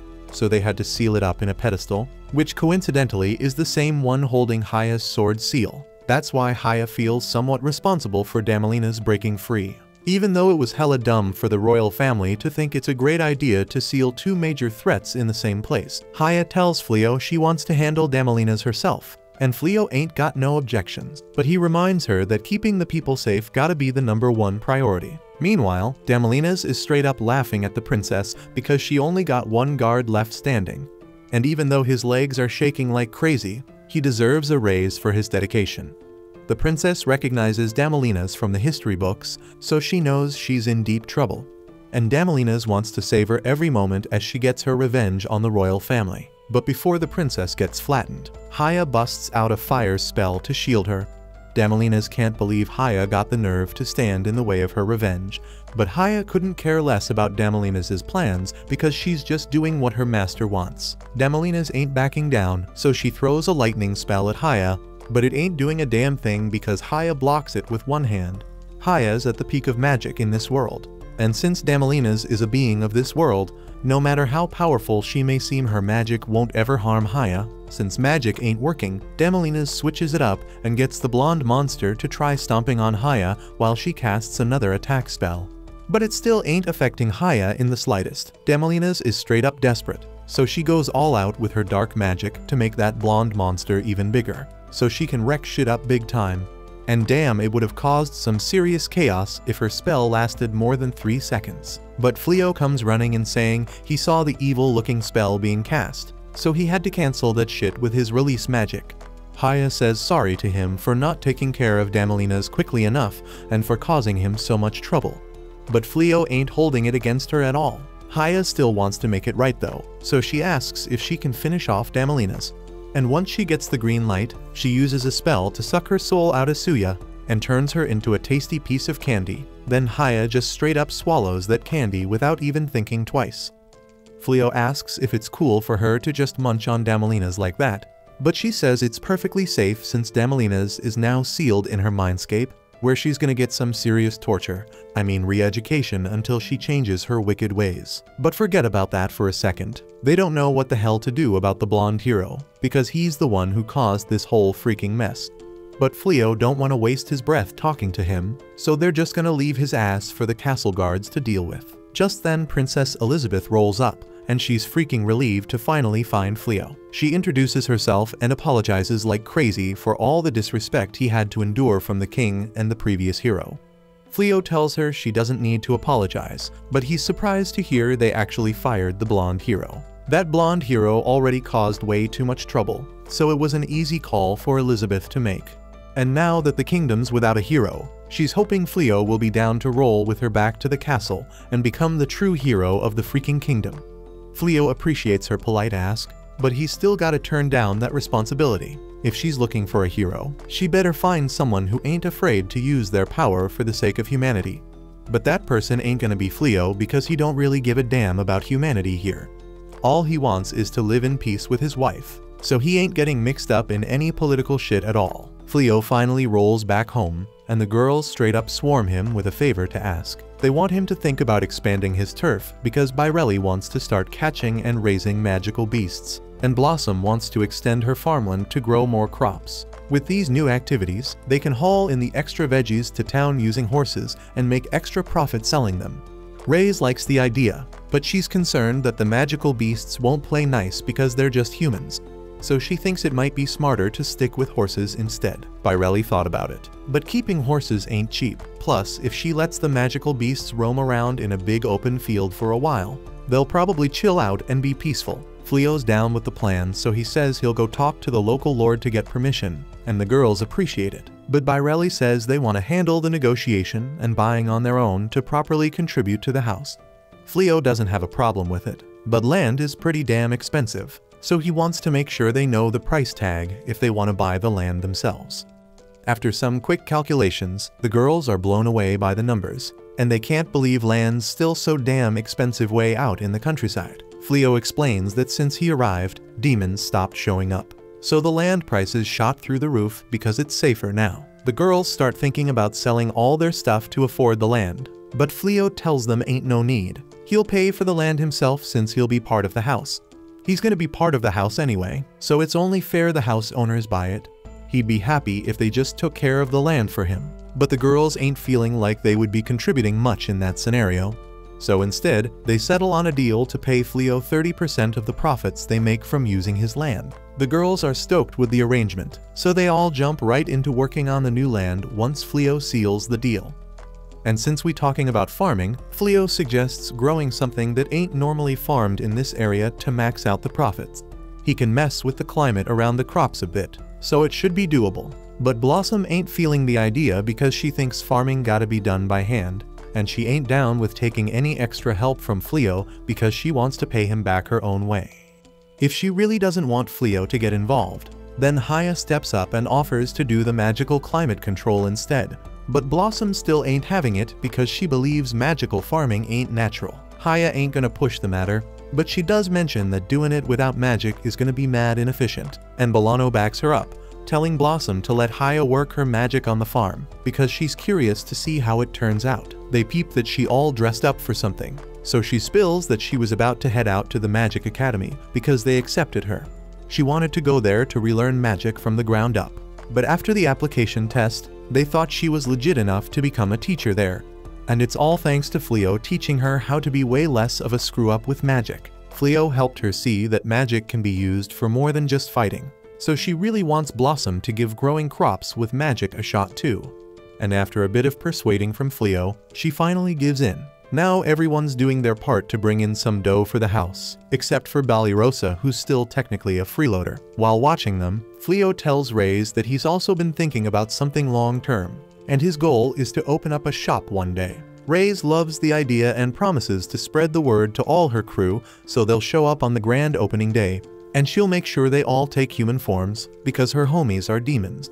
It's kinda off topic, but Fleo takes the moment to give Reyes a gift he had made for her. It's a wedding ring, and he wants her to accept it to officially mark their marriage. And she happily agrees. In other news, that blonde loser got locked up in the castle dungeon, and he's likely gonna get executed for all his crimes of breaking into the castle treasury, unleashing some serious threats, and worst of all, having a hella annoying voice. A while later, Balirosa starts picturing herself in a freaking wedding dress, but then she spots Ulimanas showing up to congratulate her. And that's when she realizes this dream is straight up her worst nightmare because she's supposed to marry the Dark One. He tells her she can call him Gozel because there ain't no need to be all formal now that she's his wifey. And to make it a grand occasion, the whole demon army jumps in and tells her they're gonna step up their game to take over the world, just so they can give it to her as a wedding gift. But Banished starts backtracking like crazy because she doesn't want no damn world. But then the Dark One interrupts her and grabs her chin, going in for a kiss. And that's when she wakes up from this messed up nightmare. She's relieved it was all just a nightmare. But now she's wondering why the hell she's dreaming about the Dark One marrying her when she never even considered being in a relationship with him. Banished starts freaking out because she knows this means there's gonna be more drama with the Dark One real soon. But the others couldn't care less, telling her to keep her panic attack to herself because they trying to get some sleep. The next morning, Banishd's still feeling drained from all the screaming she did the night before. So while they're all baking together, Reyes asks if she's alright. Banished plays it off, saying she's cool, but she didn't get enough sleep because she's been having some messed up dreams lately. Even without Banished spilling the deets about who's in her dreams, Reyes figures out she must be lovesick. Reyes believes dreams show what a person desires the most. But here's the kicker, that means Banished must secretly want the Dark One, and she ain't trying to accept that. The other girls hear the word love, and they drop whatever they're doing to rush into the kitchen, all ears for the juicy details about who Banished is crushing on. Their detective skills are on point because they immediately figure out it's the Dark One she's secretly in love with. It makes sense to them because Gozel been showing up all the time just to see her. But Banished is still in denial, claiming Gozel was only here to meet up with Fleo, like it had nothing to do with her. However, the squad knows for a fact that Gozel was straight up here for Banished, because he would dip if she wasn't around. Banishd's got no more excuses to explain his actions, so she's coming to terms with the idea that he might actually be feeling her. The crew suggests she talks it out with Gozel, just like Fleo and Reyes did, thinking she could bridge the gap between humans and demons, although she may not want to marry him after just one day like Reyes did. Now that she brings it up, nobody's ever heard Reyes spill about how she fell for Fleo in the first place, and they all hella curious, so they gather around and ask her what made her fall for the dude. Turns out Fleo's chilling in the room and hears every damn thing Reyes says about him, and he's feeling hella embarrassed right now. But his embarrassment gets interrupted when one of his alarms goes off. He set up a barrier around the village to keep demons out and protect the town, but something managed to slip through. Haya confirms their suspicions, saying she senses the power of a demon nearby, so it's gotta be a sneaky demon that made it in. The crew asks if the village's gonna be in danger, but Fleo ain't sure if this demon's a threat yet because they ain't caused no harm and didn't wreck the barrier. So for now, he just wants everyone to keep an eye on the town and make sure nothing bad goes down. Meanwhile, over in the palace, the princess gets some crazy news. When Fleo turned down her offer to be the official hero of the kingdom, he made it clear he wanted to stay neutral in all the drama between humans and demons, but he gave her a bag of gold coins he got when he first rolled in and asked her to use them to rebuild the damaged city. The alarming part in all this is that the gold coins Fleo had ain't in circulation among the public. And as far as her advisor knows, they only gave those coins to one person before, and that would be Banished, the dude they summoned as a hero and then kicked to the curb right away. Her advisor suspects Fleo and Banished might be the same person. And if that's the real deal, it ain't a surprise why Fleo wants nothing to do with the royal family. Before anything else, she wants to formally apologize to Fleo for how they treated him when he first rolled up. While she's racking her brain trying to figure out what to do, a guard shows up and drops some messed up news. The dumbass Blondie and Suya somehow busted out of their cells and straight up flooded the damn castle. The guard's apologizing because he never thought Blondie had enough brain cells to come up with an escape plan. But the princess ain't pointing fingers at him and just asks him to let the adventurers all over the kingdom know they gotta track down Blondie. Elizabeth wishes they had just made Fleo the hero from the beginning, but there's no use dwelling on what could have been. Meanwhile, the guards are out there searching for Blondie and Suya, but they can't find a damn trace of them. As the guards bounce to search another spot, you can peep two figures chilling in the bushes. Suya's straight up pissed because they've been on the run since they busted out of those cells. Blondie's putting the blame on Haya for not being able to grant his wishes, so now he's looking like a straight up criminal. Suya points out that he straight up escaped prison and swiped shit from the castle treasury. But Blondie's still trying to make excuses for his actions. Yeah, they might have escaped prison, but he's claiming he never actually stole nothing. But that's straight up bull because in the middle of all the chaos, he jacked a magic bag. Accord to Blondie's twisted logic, that ain't stealing because he's just taking what the kingdom owed him. They agreed to hook him up with enough cash to live the good life once he was done being a hero. But that means he had to do something heroic in the first place. He thinks it's only fair he gets to keep at least one magic bag. But now that he thinks about it, he ain't even checked what's inside. He peeks inside the bag and damn to his horror, there ain't a single dollar in there. All he finds is a bottomless water pouch and a treasure chest. The treasure chest at least piques his interest, so our hero pulls it out, thinking maybe he can sell whatever's inside and make some money. But when he pops it open, he finds some shit called a drill bulldozer shovel. Right then, the guards catch wind of their position because of the noise they made, so they all start hauling ass straight for the damn bush they've been hiding in. But when they get to the damn bush, there ain't shit there. Blondie and Suya pulled a slick move and straight up dug their way underground. They're hella impressed with that shovel's power. No wonder it was locked away in the castle treasury. Perfect for keeping them hidden, but now they gotta figure out how the hell they gonna bounce from here. Meanwhile, over at the demon castle, Gozel gets a report from Uliminaz, telling him she still ain't found Fleo or his crew, specifically talking about Balirasa. Uliminaz apologizes and explains her intel squad has been searching high and low, but there's a chance Fleo might have dipped to another damn country. Gozel ain't buying that shit because even though Fleo's magic is crazy strong, teleportation magic only lets you go to places you've been before. Ain't been that long since Fleo got summoned to this world, so ain't no way he had time to visit another damn country. Even if that's the case, Uliminaz can't help but question why they putting so much focus on finding Fleo instead of pushing forward with the army and taking on the humans. No matter how badass that purification magic is, if they bring enough magical beasts to the border, they can flood the area with Milicium again and open up some damn paths into the kingdom. If they act now, they might even bring down the whole damn castle. Gozel's had enough and reminds Uliminaz that Fleo can handle purification magic all by his damn self. So even if they cut through the purification and attack his new house, he can just spam that damn spell and kick them out. That's why they gotta find Fleo first. But Uliminaz still worried because the people be getting restless over Gozel not fully committing to the war effort. So Gozel gets up from his throne and starts walking over to her. Uliminaz fears she did piss him off, but he actually just apologizes to her for not being down to do what she thinks is necessary. He don't see the point in sacrificing so many of their comrades just to beat some damn humans. Uliminaz finally understand his views now, but damn, someone was straight up eavesdropping on their conversation, and by the look of those glasses she's going to be trouble later on. She goes and spills to Uliminaz's brother Uagard, and he's pissed. Not only is Gozel holding back on pushing the army forward, but he's also talking about adding some human named Fleo to the demon army. The demon tries to explain that Fleo supposedly has some insane power, but Uagard couldn't care less and puts his foot down.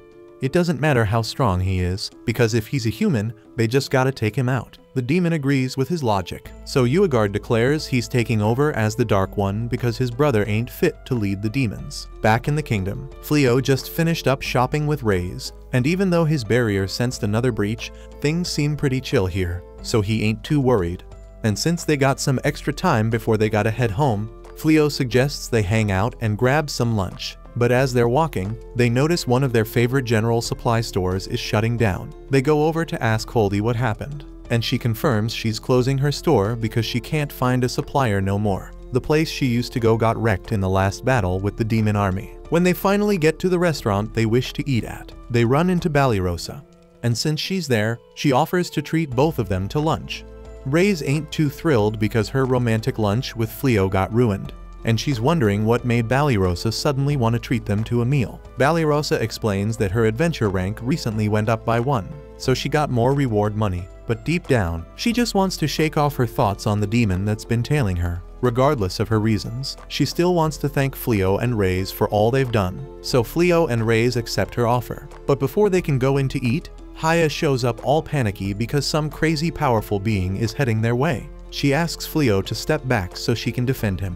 And to Balirasa's horror, they all realize it's Gozel. After Gozel shows up, they all head inside to eat, and he explains he came because his intel squad detected some funky magical signatures in the area. It's a damn lucky coincidence they all ended up meeting again. Dude also wants to have a private convo with Balirasa, so she starts stressing like he might be trying to pop the question or something. When the fruit comes through, Gozel starts talking about how he used to love human food and would straight up sneak into spots like this before he went all Dark Lord. just so he could enjoy it. Gozel asks Banished if she got skills in the kitchen, but Shorty's too embarrassed to answer. So Reyes jumps in and tells Gozel that Banished is a dessert queen, which only makes her even more red-faced. Fleo asks if Gozel's into human culture, and he doesn't deny it. But he adds that a kingdom's culture also reflects its military strength, so he's like on a reconnaissance mission or some shit. Banished can't hold it in no more and straight up yells at Gozel for trampling over human lives. And dude ain't flinching because he knows damn well the harm he's causing. Just because humans see demons as pestilence doesn't give him the right to wreck their lives because of it. Fleo asks Gozel what he means by pestilence, so Gozel breaks it down for him. All demons got this malicium stuff in their bodies, but not all of them can control it like Reyes or Gozel. So when a bunch of demons gather in one place, it becomes dangerous for humans. Plus demons are known for being stubborn as hell and always ready to throw down over the smallest thing. So negotiations are like never an option. Gozel peeps the silence and apologizes for killing the vibe, and then bounces for the day. As Fleo and the crew head back home, Fleo's got a lot to think about. At first he was relieved because he didn't see any discrimination against demihumans in this world, but the tension between humans and demons is on a whole another level, and it's messing with his head. And in other news, Blondie and Suya are still trying to climb out of the hole they dug themselves into. Suya's the first one to make it out, but her thickness making it a struggle. And when Blondie asks what the hell's taking so damn long, he hits his face on what bomb Suya's packing, so he gets all distracted, and the pervert falls right back down into the pit. The next day, Reyes whips up some bomb-ass burgers for Fleo and the crew. Everybody's straight up mind blown by how freaking delicious those burgers look and taste. It's even better than restaurant burgers. Then out of freaking nowhere, there's a knock on the door, and Fleo heads out to see who the hell it is. And it's the princess and her crew rolling up. Reyes steps out too, and Fleo asks the princess what she's doing here, because he already told her before he ain't interested in being a hero. The princess says she's here today to apologize to Fleo for dragging his ass into this world, only to ditch him when he didn't have any mad skills. Both Fleo and Reyes are totally caught off guard because their secret's been spilled. So they invite the princess inside, and Banished serves her up some tea. While Banishd's all kissing up to her, the princess gives her a little nod of thanks, and Banishd's eating that up like a hungry dog. Then the princess asks Banished and the other girls to dip because she wants to have a private chat with Fleo. But Reyes ain't having it. She straight up objects, saying that the kingdom's treated her husband like crap till now, so she ain't leaving him alone with the princess. Fleo grabs Reyes' hand and tells the princess that she can send everyone else away. But his wife ain't going anywhere. He straight up says that if the princess can't talk in front of his wife, she might as well bounce back to her fancy palace. Reyes is over the moon to hear that, but she quickly refocuses on the meeting. The princess agrees to the deal, and Fleo signals all the girls to bounce from the room. Once they're alone, the princess drops to her knees and gives a heartfelt apology on behalf of the whole damn kingdom. She admits that putting spells on his bag and ditching him in that dangerous forest were the kingdom's biggest sins. Fleo tells her to lift her head because she ain't talking to any hero right now, just a regular ordinary merchant. The princess asks him if he ain't gonna accept her apology, but he tells her it ain't gonna change squat. He tells her to cut to the chase because she ain't come all this way just to apologize. The princess admits he's right, and then lays out this magic map in front of him. There are these glowing dots on the map that show where the kingdom's army is posted. The princess tells him that the spell keeping the castle safe is losing power soon, and then the demon army gonna amp up their invasion. She says their mages ain't fully recovered their magic yet, and they ain't got enough troops to protect all the towns either. Her plan is to station their soldiers only at the most important spots, leaving a bunch of towns wide open. The princess wants Fleo to step up and protect all those vulnerable towns, and he's left speechless. Reyes goes off on the princess, asking how she got the nerve to drag Fleo into their war when he's a dude who hates violence. The princess says the king who cast the purification spell gonna recover soon, and when he does, he'll probably send an army after Fleo and Reyes, accusing them of working with demons. This gets Reyes all fired up, and she asks the princess if she's trying to throw threats at them. The princess says she's actually plotting the opposite. She explains that while she's temporary ruler, she got enough power to bring the former king to justice for disrespecting Fleo and appointing that fake hero. She plans to make him give up his throne, and she needs Fleo's help for that. The princess says the king's a big-headed prick, and she wants to do better when she takes the throne from him. But to do that, she gotta prove she can lead the army better than him. and that's where she needs Fleo to lend a hand. Reyes starts snapping again, but Fleo shuts her down. He's figured out the princess's true plan. Reyes ain't getting it, so he breaks it down step by step for her. He tells her that the princess showed him the troop locations on the map because she trusts him. She wants him to keep that info to himself, showing the world he ain't joining the demon army. The princess admits he's right and says she wants to save the towns too. She asks Fleo once again for his help. Meanwhile, the ex-hero and his beefy sidekick are still on the land. They're hiding behind some bushes, and the girl suddenly starts bawling because she's hungry as hell. The ex-hero pulls out some cookies from his magic bag and hands them to her. He asks why the hell she's sticking around after all this mess, and she's wondering the same damn thing about him. She knows she's just dead weight, and he could escape a lot easier if he ditched her. He's caught off guard by her words. Then the girl says that the moment he busted them out of that prison cell was pretty damn cool. She keeps giving him props, saying he's got his moments every now and then, and he starts blushing. He gets up and tells her to hurry her ass along, when out of nowhere, a black spider creeps up next to her. The spider shoots some web and ties up the girl, and before the washed-up hero can lend a hand, he gets caught up in the spider's web too. A freaking demon mama shows up and says she's found some fine specimens for her next experiment, totally freaking both of them out. Back at Fleo's house, he's lying in bed at night, thinking about his conversation with the princess earlier. Reyes peeps him lost in thought, so she comes over to his bed. He tells her that even though he despises fighting, he can't bear the thought of those small towns being in danger either. He adds that he's been thinking that if he and Reyes ever have kids of their own, he wants them to live in happiness alongside both humans and demons. He knows it's damn near impossible to make that dream a reality, but he feels like he gotta do it for them. Reyes, however, is confident that if anyone can make that impossible dream come true, it's Fleo. She grabs his hand, promising to always have his back in any way she can, and he thanks her with a smile. Right after that, the demon army storms the kingdom, and folks start bouncing from their towns and villages. One girl gets left behind because she was playing in the woods when the demons roll up. She's scared as hell for her life, but just as a demon's about to pounce on her, Fleo shows up riding Reyes and rocking a wolf mask. Reyes knocks the demon away, and then Fleo jumps off and throws up a protective barrier spell to hold off the demons. He tells the girl to haul ass, and she does just that. Reyes ain't too thrilled that Fleo agreed to the princess's request without even asking for some kind of reward. But Fleo says if he asked for cash, word would spread about him being a gold digger. He claims that the moment he agreed to listen to the princess, he already lost the battle of wits. That freaks Reyes out because in her culture, if a dude loses to a chick, she can force him to be her husband. Fleo tries to convince her it ain't gonna happen. While the demons watching that shit, they want to know why a demon wolf is rolling with humans. Fleo tells them they're the protectors of this town and tells the demons to back the hell off if they want to stay alive. The demons act all high and mighty and tell him not to underestimate their power, but Reyes reminds them they can't even cross his barrier.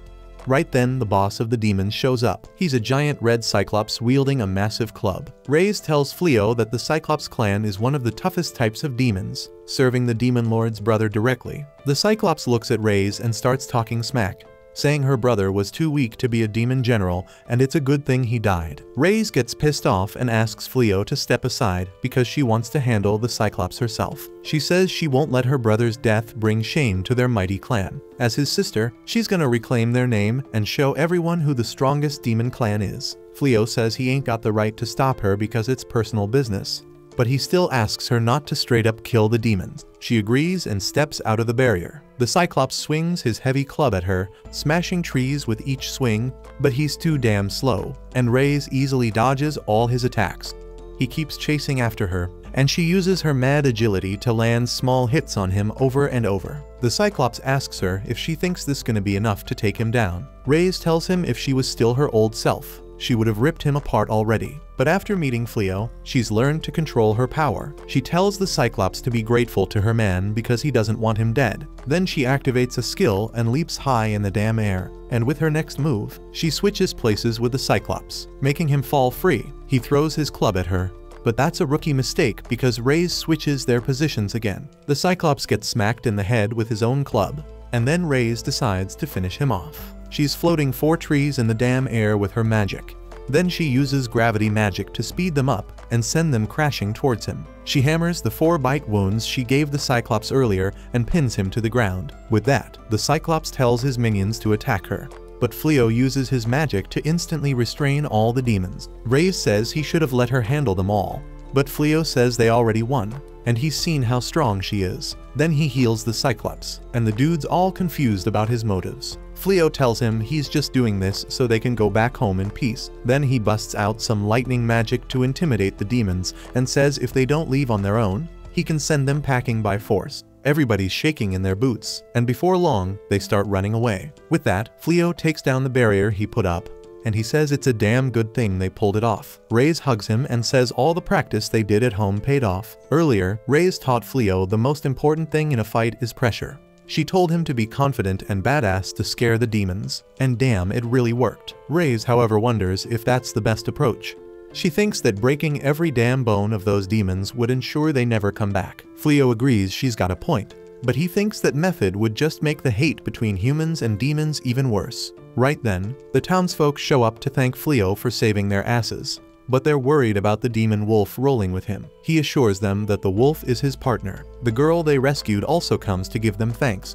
Fleo spills that they're here because of the princess's request, so they should be thanking her instead of them. With that, he hops back on Reyes, and they ride off to the next damn town. Before long, word spreads about a badass adventurer and his wolf sidekick scaring off demons. The news reaches the princess, and she realizes the adventurer is none other than Fleo. Her heart's filled with gratitude for the dude now. She thinks he's done so much for them, and this time she's gotta pay him back. Meanwhile, Fleo and Reyes are doing their job of scaring the demons away. Demon Lord Gozel's keeping an eye on them, and he ain't too pleased that his brother Uegard sent troops here without his say-so. Right then, one of his minions shows up and tells him Uegard's pulled off a coup and already taken over the throne room. In the Demon King's throne room, Uegard's sitting on the throne while his goon mama shows him the 2 humans she's snatched. She tells him everything's set, and when Gozel comes to face them, she'll sacrifice the 2 humans to the demon god and unleash a secret technique that'll straight up wreck even Gozel. Uegard's waiting eagerly for his brother, thinking that once he takes him down, he'll be the new Demon King, no doubt. The next morning, Fleo gets a couple of unexpected visitors, Gozel and Uluminas, who ask if they can come inside. They all sit down with Fleo and get some tea, and Fleo asks what's the deal that brought them here today. Uluminas seems all gloomy, just looking down while Gozel smiles and says he's here to ask a favor from Fleo. Our hero is caught off guard because he doesn't know what he can give to the freaking Demon King himself. He asks what kind of favor Gozel wants, and Gozel coolly says he wants permission to crash at Fleo's house for a while. Fleo's sitting there stunned trying to process the news, but Reyes thinks it's a joke and starts cracking up. Uluminas gets pissed and asks why the hell Reyes thinks it's a joke when the freaking Demon King himself is asking this favor. Gozel tells her to chill and explains to Fleo that he's in a sticky situation. He says his throne got snatched by his punk-ass little brother Uegard, who staged a coup while Gozel was away. Gozel clarifies that he wants them to know he ain't involved in any of the recent demon attacks because he ain't ordered them either. Turns out before Gozel could make it back to his castle, Uluminas heard the news and went running to the eternal 4 demons of the Demon King army. She thought they'd help her overthrow Uegard, but to her surprise, they all seemed to be neutral on the matter. Apparently, they got approached by Pewfew beforehand, who asked them to stay neutral because there's gonna be a showdown between the 2 brothers for the Demon King throne. Uluminas is horrified by all this and asks how the hell they could believe such crap. But Pewfew says she's been noticing that Gozel's been spending less and less time with the demons in his castle lately. Instead, he's been wandering around cities, blending in with the humans in disguise. She's thinking this might be a wake-up call for him to realize that his crew is starting to rebel against his ways. Feeling defeated, she turns to the 2-headed phoenix demon and tries to play with his emotions, claiming that Gozel personally raised him. But the bird ain't buying it and says it's a whole different story. When it comes to succession, only the strong can rule. And lately Gozel's been slipping, unable to make tough decisions, which is causing the war against humanity to come to a standstill. She then looks at the centaur and asks if he's turning into a traitor too. If they were truly loyal, they'd march up to the throne and toss every single person involved in the coup into the slammer, so they never see the light of day again. The centaur keeps his cool, gazes at her, and calmly says he'll always be loyal to Gozel. He believes the throne belongs to him, but he also sees it as a golden opportunity for Gozel to flex his true powers, crush this revolt, and regain dominance. That's why he's staying neutral. Uluminas feels defeated but walks alongside them into the throne room, where they find Uegard posted up on the throne. with Piu right beside him, claiming they're in the presence of the new Demon King. The fish demon girl tells her to chill out because Uagard ain't snatched the throne just yet, but Piu reminds them they pledged to stay neutral. Uliminas gets all riled up at Piu and tells her they got no right to the throne. But Piu ain't having it, straight up roasts her, and starts laughing. This fires her up even more, and she charges ahead, swearing she ain't no traitor, trying to slash Uagard with her sharp claws. But surprise, even though her attack lands, Uagard ain't got a scratch on him. Instead, her claws break on impact. Uagard gives her a cold look and punches her away, saying he don't need weaklings by his side. Piu decides to finish her off, but out of nowhere Gozel steps in and shields Uliminas, asking his underling to get her to safety. Uagard tells Gozel he's done waiting and challenges him to a fight for the throne. Gozel tells Uagard that this whole thing is hella childish, and he can't understand why he's acting like this. Uagard fires back saying Gozel's been acting mad suspicious, and Piu jumps in saying they had all the chances to take over the human territory. But Gozel always backed out at the last minute. He could have just forced his way to the palace, but he didn't want to spill any innocent blood. And on top of that, he's been spending too much time with humans, enjoying their lifestyle, which makes him unworthy of being a demon. Gozel steps up and turns to his loyal Eternal Four demons, asking if they believe this too. They just stand there in silence, and Gozel gets the message loud and clear. Out of nowhere, he starts powering up. While Uagard gets ready for a brawl, the Eternal Four get hyped because they can feel Gozel's crazy strong powers radiating from him. Piu realizes this too and gets ready to sacrifice the fake hero and the thoughts to gain more power. But to everyone's surprise, Gozel takes off the Demon King ring from his arm, tosses it to his brother, and declares that he's giving up his claim to the throne. They're all left dumbfounded, trying to figure out what's going on. Uagard gets pissed, thinking he's being played, but Gozel tells him there's no point in fighting for the throne when his crew don't trust or believe in him no more. And with that, he starts walking away. But Uagard ain't finished yet and thinks he's being mocked, so he charges at Gozel. But Gozel swiftly delivers a back kick so powerful, it smashes him through walls like they're nothing, and sends Uagard flying out of the castle. He tells him it's payback for what he did to Uliminas. Piu chases after Uagard, while the Eternal Four are left stunned because they never saw this coming. With that, Gozel wraps up his story and says since he denounced the demon army, he can't stay in their territory no more. And in the human territory, Fleo's the only one he can call a friend. Fleo looks at him skeptically and says he'll have to check with his housemates first before making a decision. Sometime later, Gozel gathers the rest of the girls in the room, and they all take a seat in front of him as Fleo fills them in on what's been going down.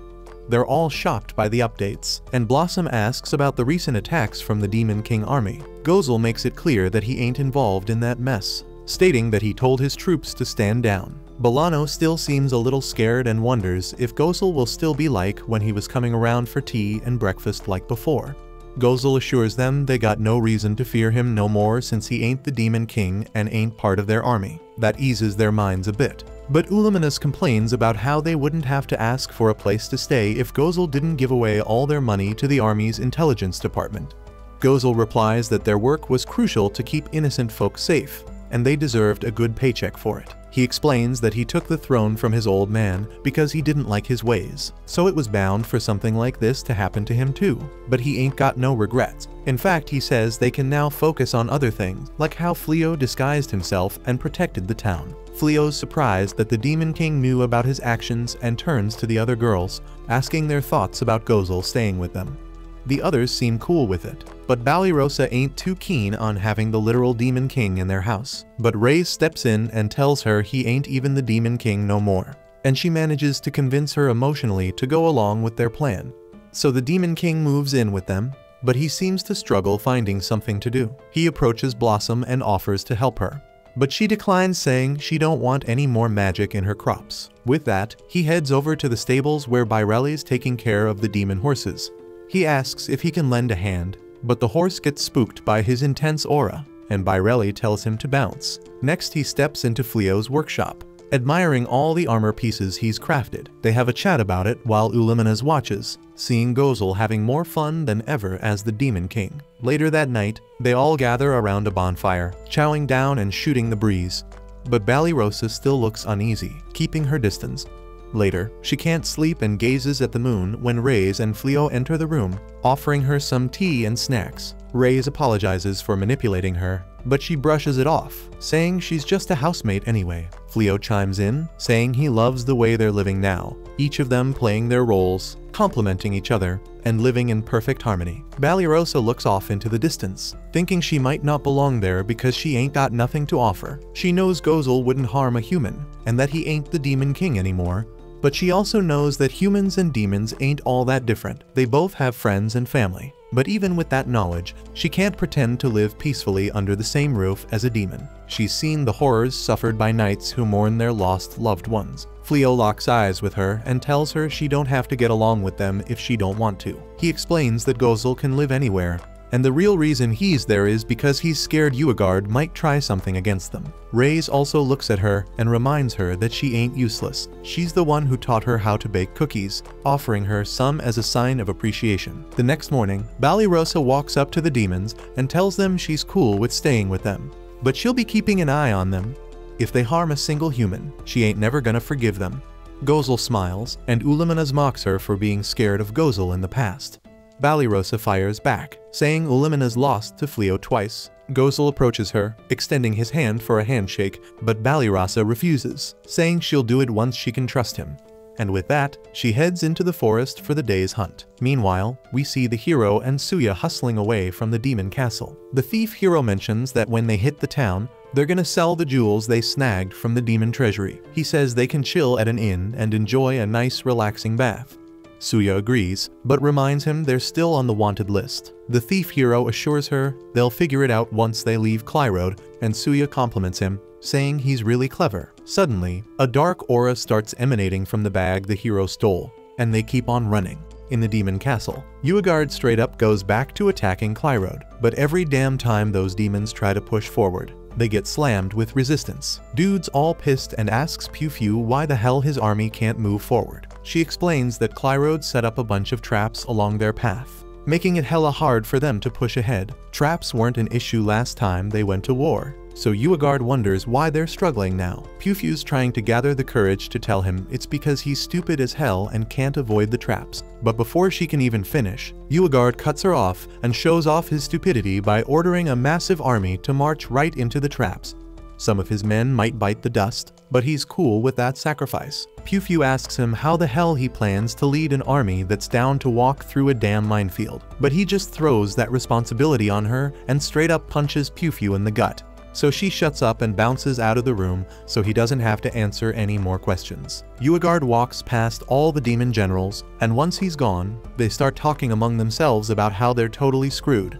Uegard's got 2 brain cells, and one of them's on freaking vacation. No wonder their war efforts going down the drain. Gozel used to make well thought out attack plans before they did anything. But now that the intel squad dipped along with Ulimenes, that ain't an option anymore. The soldiers' morale is at an all-time low with how badly things are going. So if things don't change soon, the Dark Army's gonna straight up crumble. Just then, Pew comes back into the palace, hanging from the ceiling, and declares she's got a flawless plan to boost morale. She's throwing an office pizza party, but first someone needs to help her get down. Meanwhile, in the kingdom of Clyrode, Reyes and Fleo are at a sick festival, and Reyes just won first prize at a stall.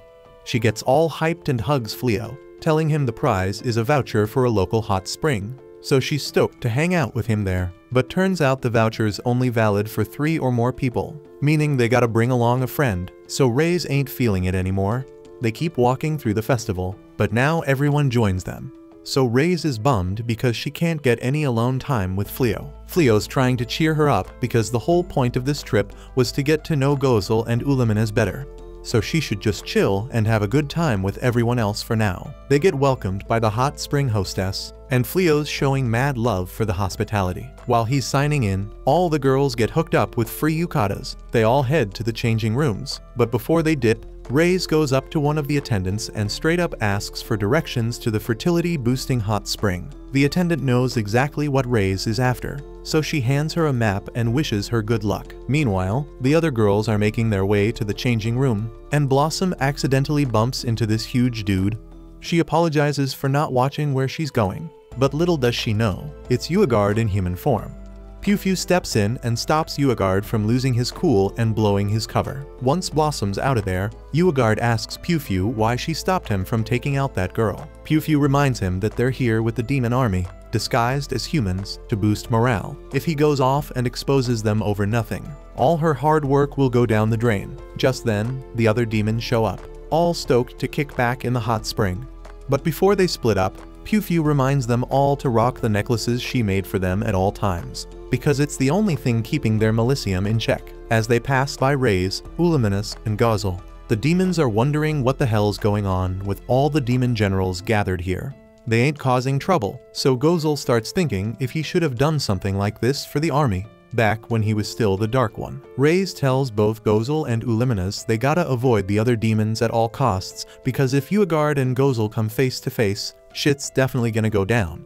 And she ain't letting anything ruin her hot spring date with Fleo. They all head back to join the rest of the crew and get taken to the room where the girls are crashing. They're all feeling the traditional vibes of the place. While the girls gotta share a room, Fleo and Rays got their own private room, and Rays plans to put that fertility hot spring to the test tonight. As Gozel walks in, Fleo mentions that he got a separate room for him, because he's the only other dude here, but Gozel says he wouldn't mind sharing a room with the ladies, but Uluminous and Balirosa ain't having it. Blossom steps in and tells them to chill and just focus on having fun for the day. So everyone starts talking about what they're gonna do with their time. Rays is getting impatient and starts pushing Fleo to hurry up so they can bounce together. Haya tries to tag along, but Rays ain't letting nobody mess with her plans to make a baby. Haya gets it and agrees to leave them alone for the day, but since she ain't getting to stay by Fleo's side, she decides to mess with Damalina's, who's still stuck in her own little world. It's been a minute since Haya's been there, so Damalina's asks what she wants. Haya explains she needs Damalina's to help her out. Damalina's doesn't seem totally against it until Haya summons a bed in the middle of her mindscape and starts explaining her goal. After watching Fleo and Rays getting down at night for so long, Haya wants in on the action, but she needs a partner, and that's where Damalina's comes in. Damalina's tries to argue that they can't do it because they're both women, but even spaghetti's straight till it gets wet. But before Haya can go any further, Damalina's freaks out and kicks her out of her own mindscape. So Haya's starting to realize that consent might be a big deal in all this. Meanwhile, Fleo and Rays have arrived at the Yanagi bath for fertility. Rays is all excited and tells Fleo that after they soak in the bath real good, they're gonna test out the effects at home. Fleo gets all flustered, but he's also looking forward to it as Rays pulls him into the bath. On the other hand, Baireli's doing her own thing, and that involves hitting up the local bedroom toy store for personal reasons. But as she's nervously walking up to the door, she damn near has a heart attack when Haya pops up behind her. Haya came here looking for ways to entice Damalina's into getting down, so she ain't judging Baireli. But since they're both there anyway, Haya pushes Baireli inside so they can test out some toys together for research purposes. While Haya and Baireli have their fun, the others are partying it up at a bar.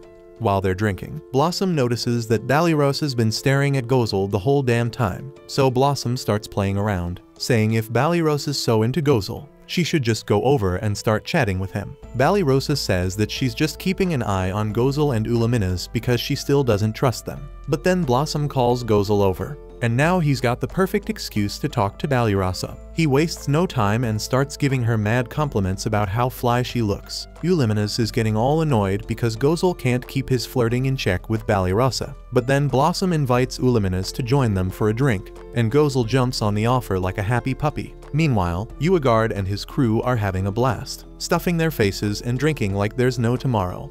They're loving every damn bite of the delicious food. Uagard calls for some entertainment, so Piu steps up, claiming she got a sick dance routine ready. But damn, nobody wanna see that mess. So Uagard straight up decks her off the table and finds someone else to entertain them. Two demon brothers step forward and start play fighting for Uagard's amusement. But things start getting too intense between them, and one of them ends up losing his necklace. Meanwhile, outside the hot springs, Blondie and Suya finally make it. They're relieved as hell because they think they're out of demon territory, so demons ain't gonna bother them here. Suya's complaining about being dead tired from all the running, but Blondie reassures her he's gonna take care of her, buying all the food and chilling she needs once he sells off the gem he snagged from the demons. But just when they think things are cool, shit hits the fan. The gem starts sucking up all the Millennium in the area as the two demons burst out of the wall, still going at it. Every bit of Millennium gets absorbed into the crystal, And once it's full, Blondie transforms into a monstrous beast. While all that chaos is going down, Banished and the crew are still kicking it at the bar. Banished ends up walking over to Uluminas to have a chat. She can see Uluminas is pissed because she wants Gozel to go back to his old gig as the Dark One. And Uluminas ain't denying it because it's straight up true. Ain't no other demon out there with Gozel's level of power. And the man genuinely gives a damn about all his demon peeps under his command. So Uluminas can't stand seeing him walking around in some weak human disguise, taking advantage of Fleo's generosity. Banished starts getting a better grasp on Uluminas now. She used to think Uluminas was acting all childish, not accepting that Gozel ain't the Dark One no more. But now she realizes Uluminas must be head over heels in love with Gozel. This revelation hits Uluminas like a ton of bricks. But hold up, there's an even bigger disaster going down right behind them. There's a freaking huge monster tearing the inn apart. In the midst of all that chaos, everyone in the inn is in serious danger. Thankfully, Fleo steps up and manages to keep everything from collapsing, saving everyone from harm. But since he's busy holding the place together, he can't go check out what the hell is happening. So he asks Reyes to handle it instead. Meanwhile, the rest of the crew assumes Uagard and his demon gang must be behind this craziness. But that monster needs to be stopped. So Banished, Blossom, and Bolano get ready to go into battle. But Gozel tells them to hold up because they ain't got much chance against a beast like that. Banished and the others ain't having it. They ain't just gonna leave Fleo dealing with everything on his own. They may not show it, but they were all knights once, so they know how to handle themselves in a fight. They stick by Fleo's side because they want to repay him for all the help he's given them. They can't just sit around doing nothing at a time like this. Uluminas don't get why the girls are pulling this stunt, but Gozel finds their determination hella inspiring. So if Gozel decides to step up too, he asks Uluminas if she's down to join him in battle once again. Uluminas ain't too thrilled about fighting to protect humans, but since Gozel's the one asking, she agrees. Gozel teleports both of them to a nearby rooftop, and Reyes joins them with the intention of taking down whoever's messing with her quality time with Fleo. At the same time, Uagard spots Gozel and gets all pumped up, rushing out to face him and settle who's the strongest in a proper duel. Banished and the crew peep Uagard confronting Gozel, so she decides to inform Fleo, while Blossom and Bolano head out to evacuate the peeps caught up in this whole mess. On the flip side, Uagard ain't wasting no time and starts throwing his Milicium attacks, shooting mad blasts at Gozel. But damn, Gozel be blocking all of them like it's nothing. But then Uagard switches it up and unleashes the Milicium monster to do his dirty work. This beast tries to take down Uluminas, but Gozel steps in and straight up counters the attack, keeping her safe. At the same time, Banished finally reaches Fleo, and he asks her if everyone in the building is safe now. She assures him they're all good, but there's a freaking monster going wild near the resort. She's dead certain it's connected to how Uagard and his crew sneaked in, rocking human disguises. Banished thinks Gozel's behind this scheme, but Fleo knows for a fact that ain't his style. Since Gozel's holding it down, Fleo can focus on keeping the building intact and leave him to deal with Uagard and the monster. Up on the roof, Uagard straight up blasts Gozel with mad Milicium, trying to trap him with it, but Gozel ain't letting that bring him down. He's got the strength to stay in control and eventually bust out. Gozel may be the stronger one, but this fight ain't gonna be a walk in the park with Uagard's skills in controlling Milicium. Dude might even be able to control other demons' bodies, so they gotta stay on their toes. Their main goal is to rescue the poor human trapped in the magic gems. Reyes steps up and offers to handle that mess. She's dealt with Blondie enough times to know he's behind all this crap, so she teleports next to him and straight up punches him out of the gem as payback for ruining her spa day. When Blondie's out, both the magic gem and the monster straight up disintegrate, but that leaves Suya with nothing to stand on. So she starts falling to her doom. But before she goes splat, Gozel taps into his magic and saves her. He promised Fleo he wouldn't let no humans get hurt, so he's keeping his word. Gozel spots the demon generals and tells Uluminas to handle them while he takes care of Uagard. But before they throw down, Gozel asks Uagard if he's down to back off and call it quits. Uagard straight up ain't having none of that peace talk. He wants nothing but violence, so he charges at Gozel, trying to throw a punch. But damn, Gozel be slick, dodging his ass like it's nothing. Uagard ain't giving up though, and swings at Gozel again. This time, Gozel catches his punch and tells Uagard he better watch his damn actions now that he's the Dark One. That just pisses Uagard off even more, so he keeps swinging at Gozel. Meanwhile, Uluminas is dealing with those demon generals, asking them why the hell they agreed to attack a hot spring with Uagard. And those generals say they ain't looking for no damn fight. They came here just to relax. But Pew, she's all on Uagard's side, so she tries to take down Illumina's, but gets shut down real quick. After all of Uagard's attacks miss their mark, Gozel grins and pulls out some spell that copies all of Uagard's moves. And this time, they actually hit their mark. Uagard realizes that Gozel's spell reflects all his attacks. But it don't mean Gozel can't get hurt. Uagard just gotta land some clean hits on him first. As he's striking Gozel, he mocks him for being a pacifist despite having all that power. Even now, Gozel's choosing to defend instead of fight back. But Gozel's done playing nice.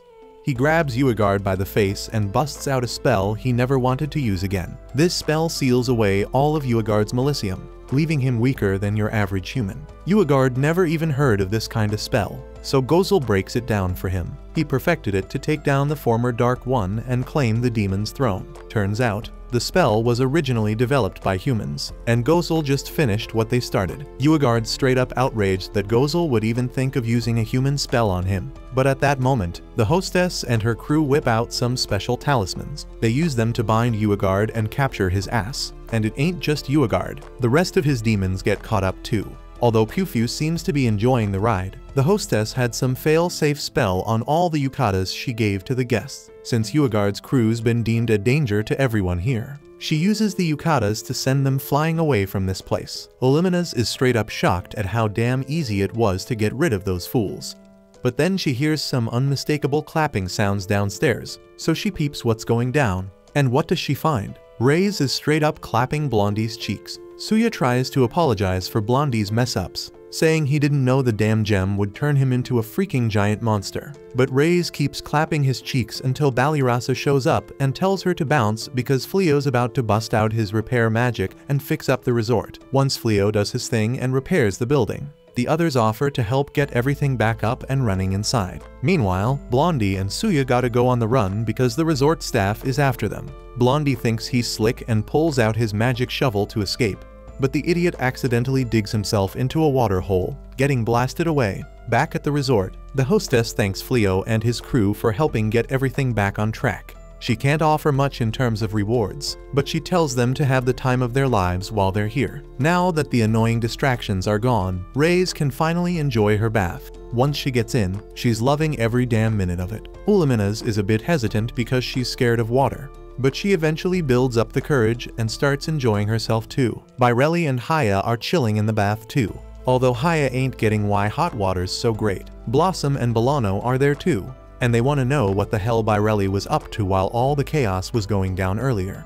Bairelli don't know how to answer, so Haya tells them they were getting real cozy together. Bairelli gets all embarrassed and tells Haya not to make it weird, but her reaction screams weird to the others. Fleo and Gozel are in the bath next door, and Fleo's glad to see the girls getting along. He never thought he'd be hitting it off with Gozel either. Gozel's been interested in Fleo since day one because Fleo had the balls to stay calm even in the face of his power. And with all the strength Fleo's got, he chooses not to use it for his own gain, but to try and bring peace between humans and demons. The idea he had at the time was that if he and Fleo teamed up, they might just be able to shut down the war once and for all. But Fleo thinks Gozel's giving himself too much credit. Sure, Fleo hit the jackpot in this ice guy shit and got crazy power for no reason. But there ain't no spell out there that can stop people from fighting. Shit ain't gonna change just because they rely on magic alone. So Fleo ain't sure how the hell he's gonna solve this war mess. But now he's got some real friends in this world that he can trust. He plans on leaning on them and doing whatever he can to make this world a better place. When Gozel hears this, he reaches out his hand to Fleo and offers his help with whatever plans Fleo comes up with. Fleo's all about it and gladly accepts. A little while later, everyone gathers inside and gets treated to a fancy-ass meal by the hostess and her crew. One of them even hooks Reyes up with a special eel pie, known to give you a burst of energy for hours.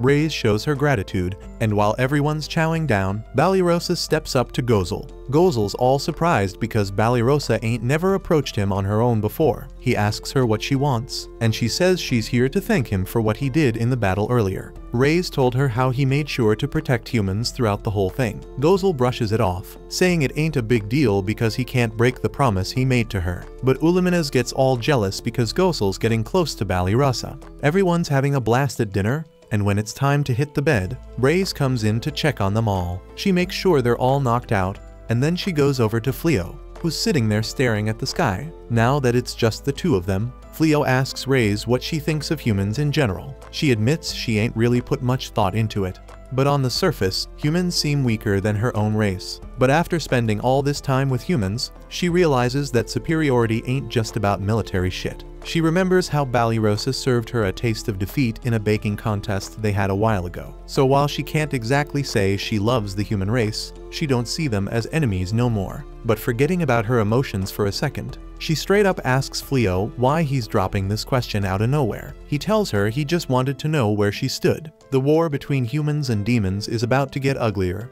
and if shit goes down, Fleo plans to protect the town and make sure nobody gets hurt. He wants Reyes by his side the whole damn time, making sure he doesn't cross any lines. He's confident that as long as she's with him, he can make it through without messing up. Reyes assures him that she'll always be right there with him, no matter where they go, especially because they gotta make sure the world's safe for their future kids. From there, they handle their business, and by the next morning, Reyes is in a damn good mood. The others catch on to what went down, and Haya's pissed because she missed the show because she was knocked out. When they reach the resort's gate, Fleo raises his hand and declares it's time to head home as he casts a teleportation spell. Back at home, everyone settles back into their regular routines. Blossom's back in the field working with Saib, and Bolano just introduced herself to her class. She tells them how she used to suck at magic, but thanks to her teacher, she's gotten pretty damn decent at it. Now she's gonna bust her ass to pass on everything she learned from Fleo. Haya's hustling with her magical garden, and Blossom's impressed as hell with the results, so they'll have a ton of veggies to sell in town later. Gozel's been mad busy learning how to whip up weapons with Fleo, but Ulimina's ain't getting the point, because it ain't like Gozel trying to open a weapon shop or something, but Gozel actually considering doing just that. So Ulimina's starting to try and talk him out of it. Right then, Banished rolls up and gives props to Gozel for hooking her up with that sick armor. It was straight fire and perfect for her. But Ulimina's still feeling some type of way because Banished is all cool with Gozel, so she starts growling at her. Banished tries to change the subject and brings up how the princess getting crowned today. She hoping the demon fools don't start up their attack and ruin the whole thing. And Gozel tells her not to trip about that because he sealed Uagard's Milicium, so he can't lead no attack anytime soon. Meanwhile, over at the capital, Princess Elizabeth getting greeted by her peeps because she just became the queen. But when she heads back into the castle, turns out she can't find her pops. She thinking he must have dipped once he realized all the messed up stuff he been doing about to come out. Even though he her old man, Elizabeth still gotta make sure he pays for all the wrongs he did. She ain't wasting the opportunity Fleo gave her. She's swearing to shake up the whole kingdom, no matter what it takes. In other news, Blondie and Suya on the run again, hiding out in a hole, but that ain't even surprising. As night rolls in, everybody at Fleo's house getting called in for dinner, and Fleo taking a trip down memory lane, thinking about how he came to this world all alone. But now he has good friends by his side and a wifey who holding him down, so he couldn't ask for a happier life. This was the end of Season 1. Thanks for watching and subscribe for more anime recaps.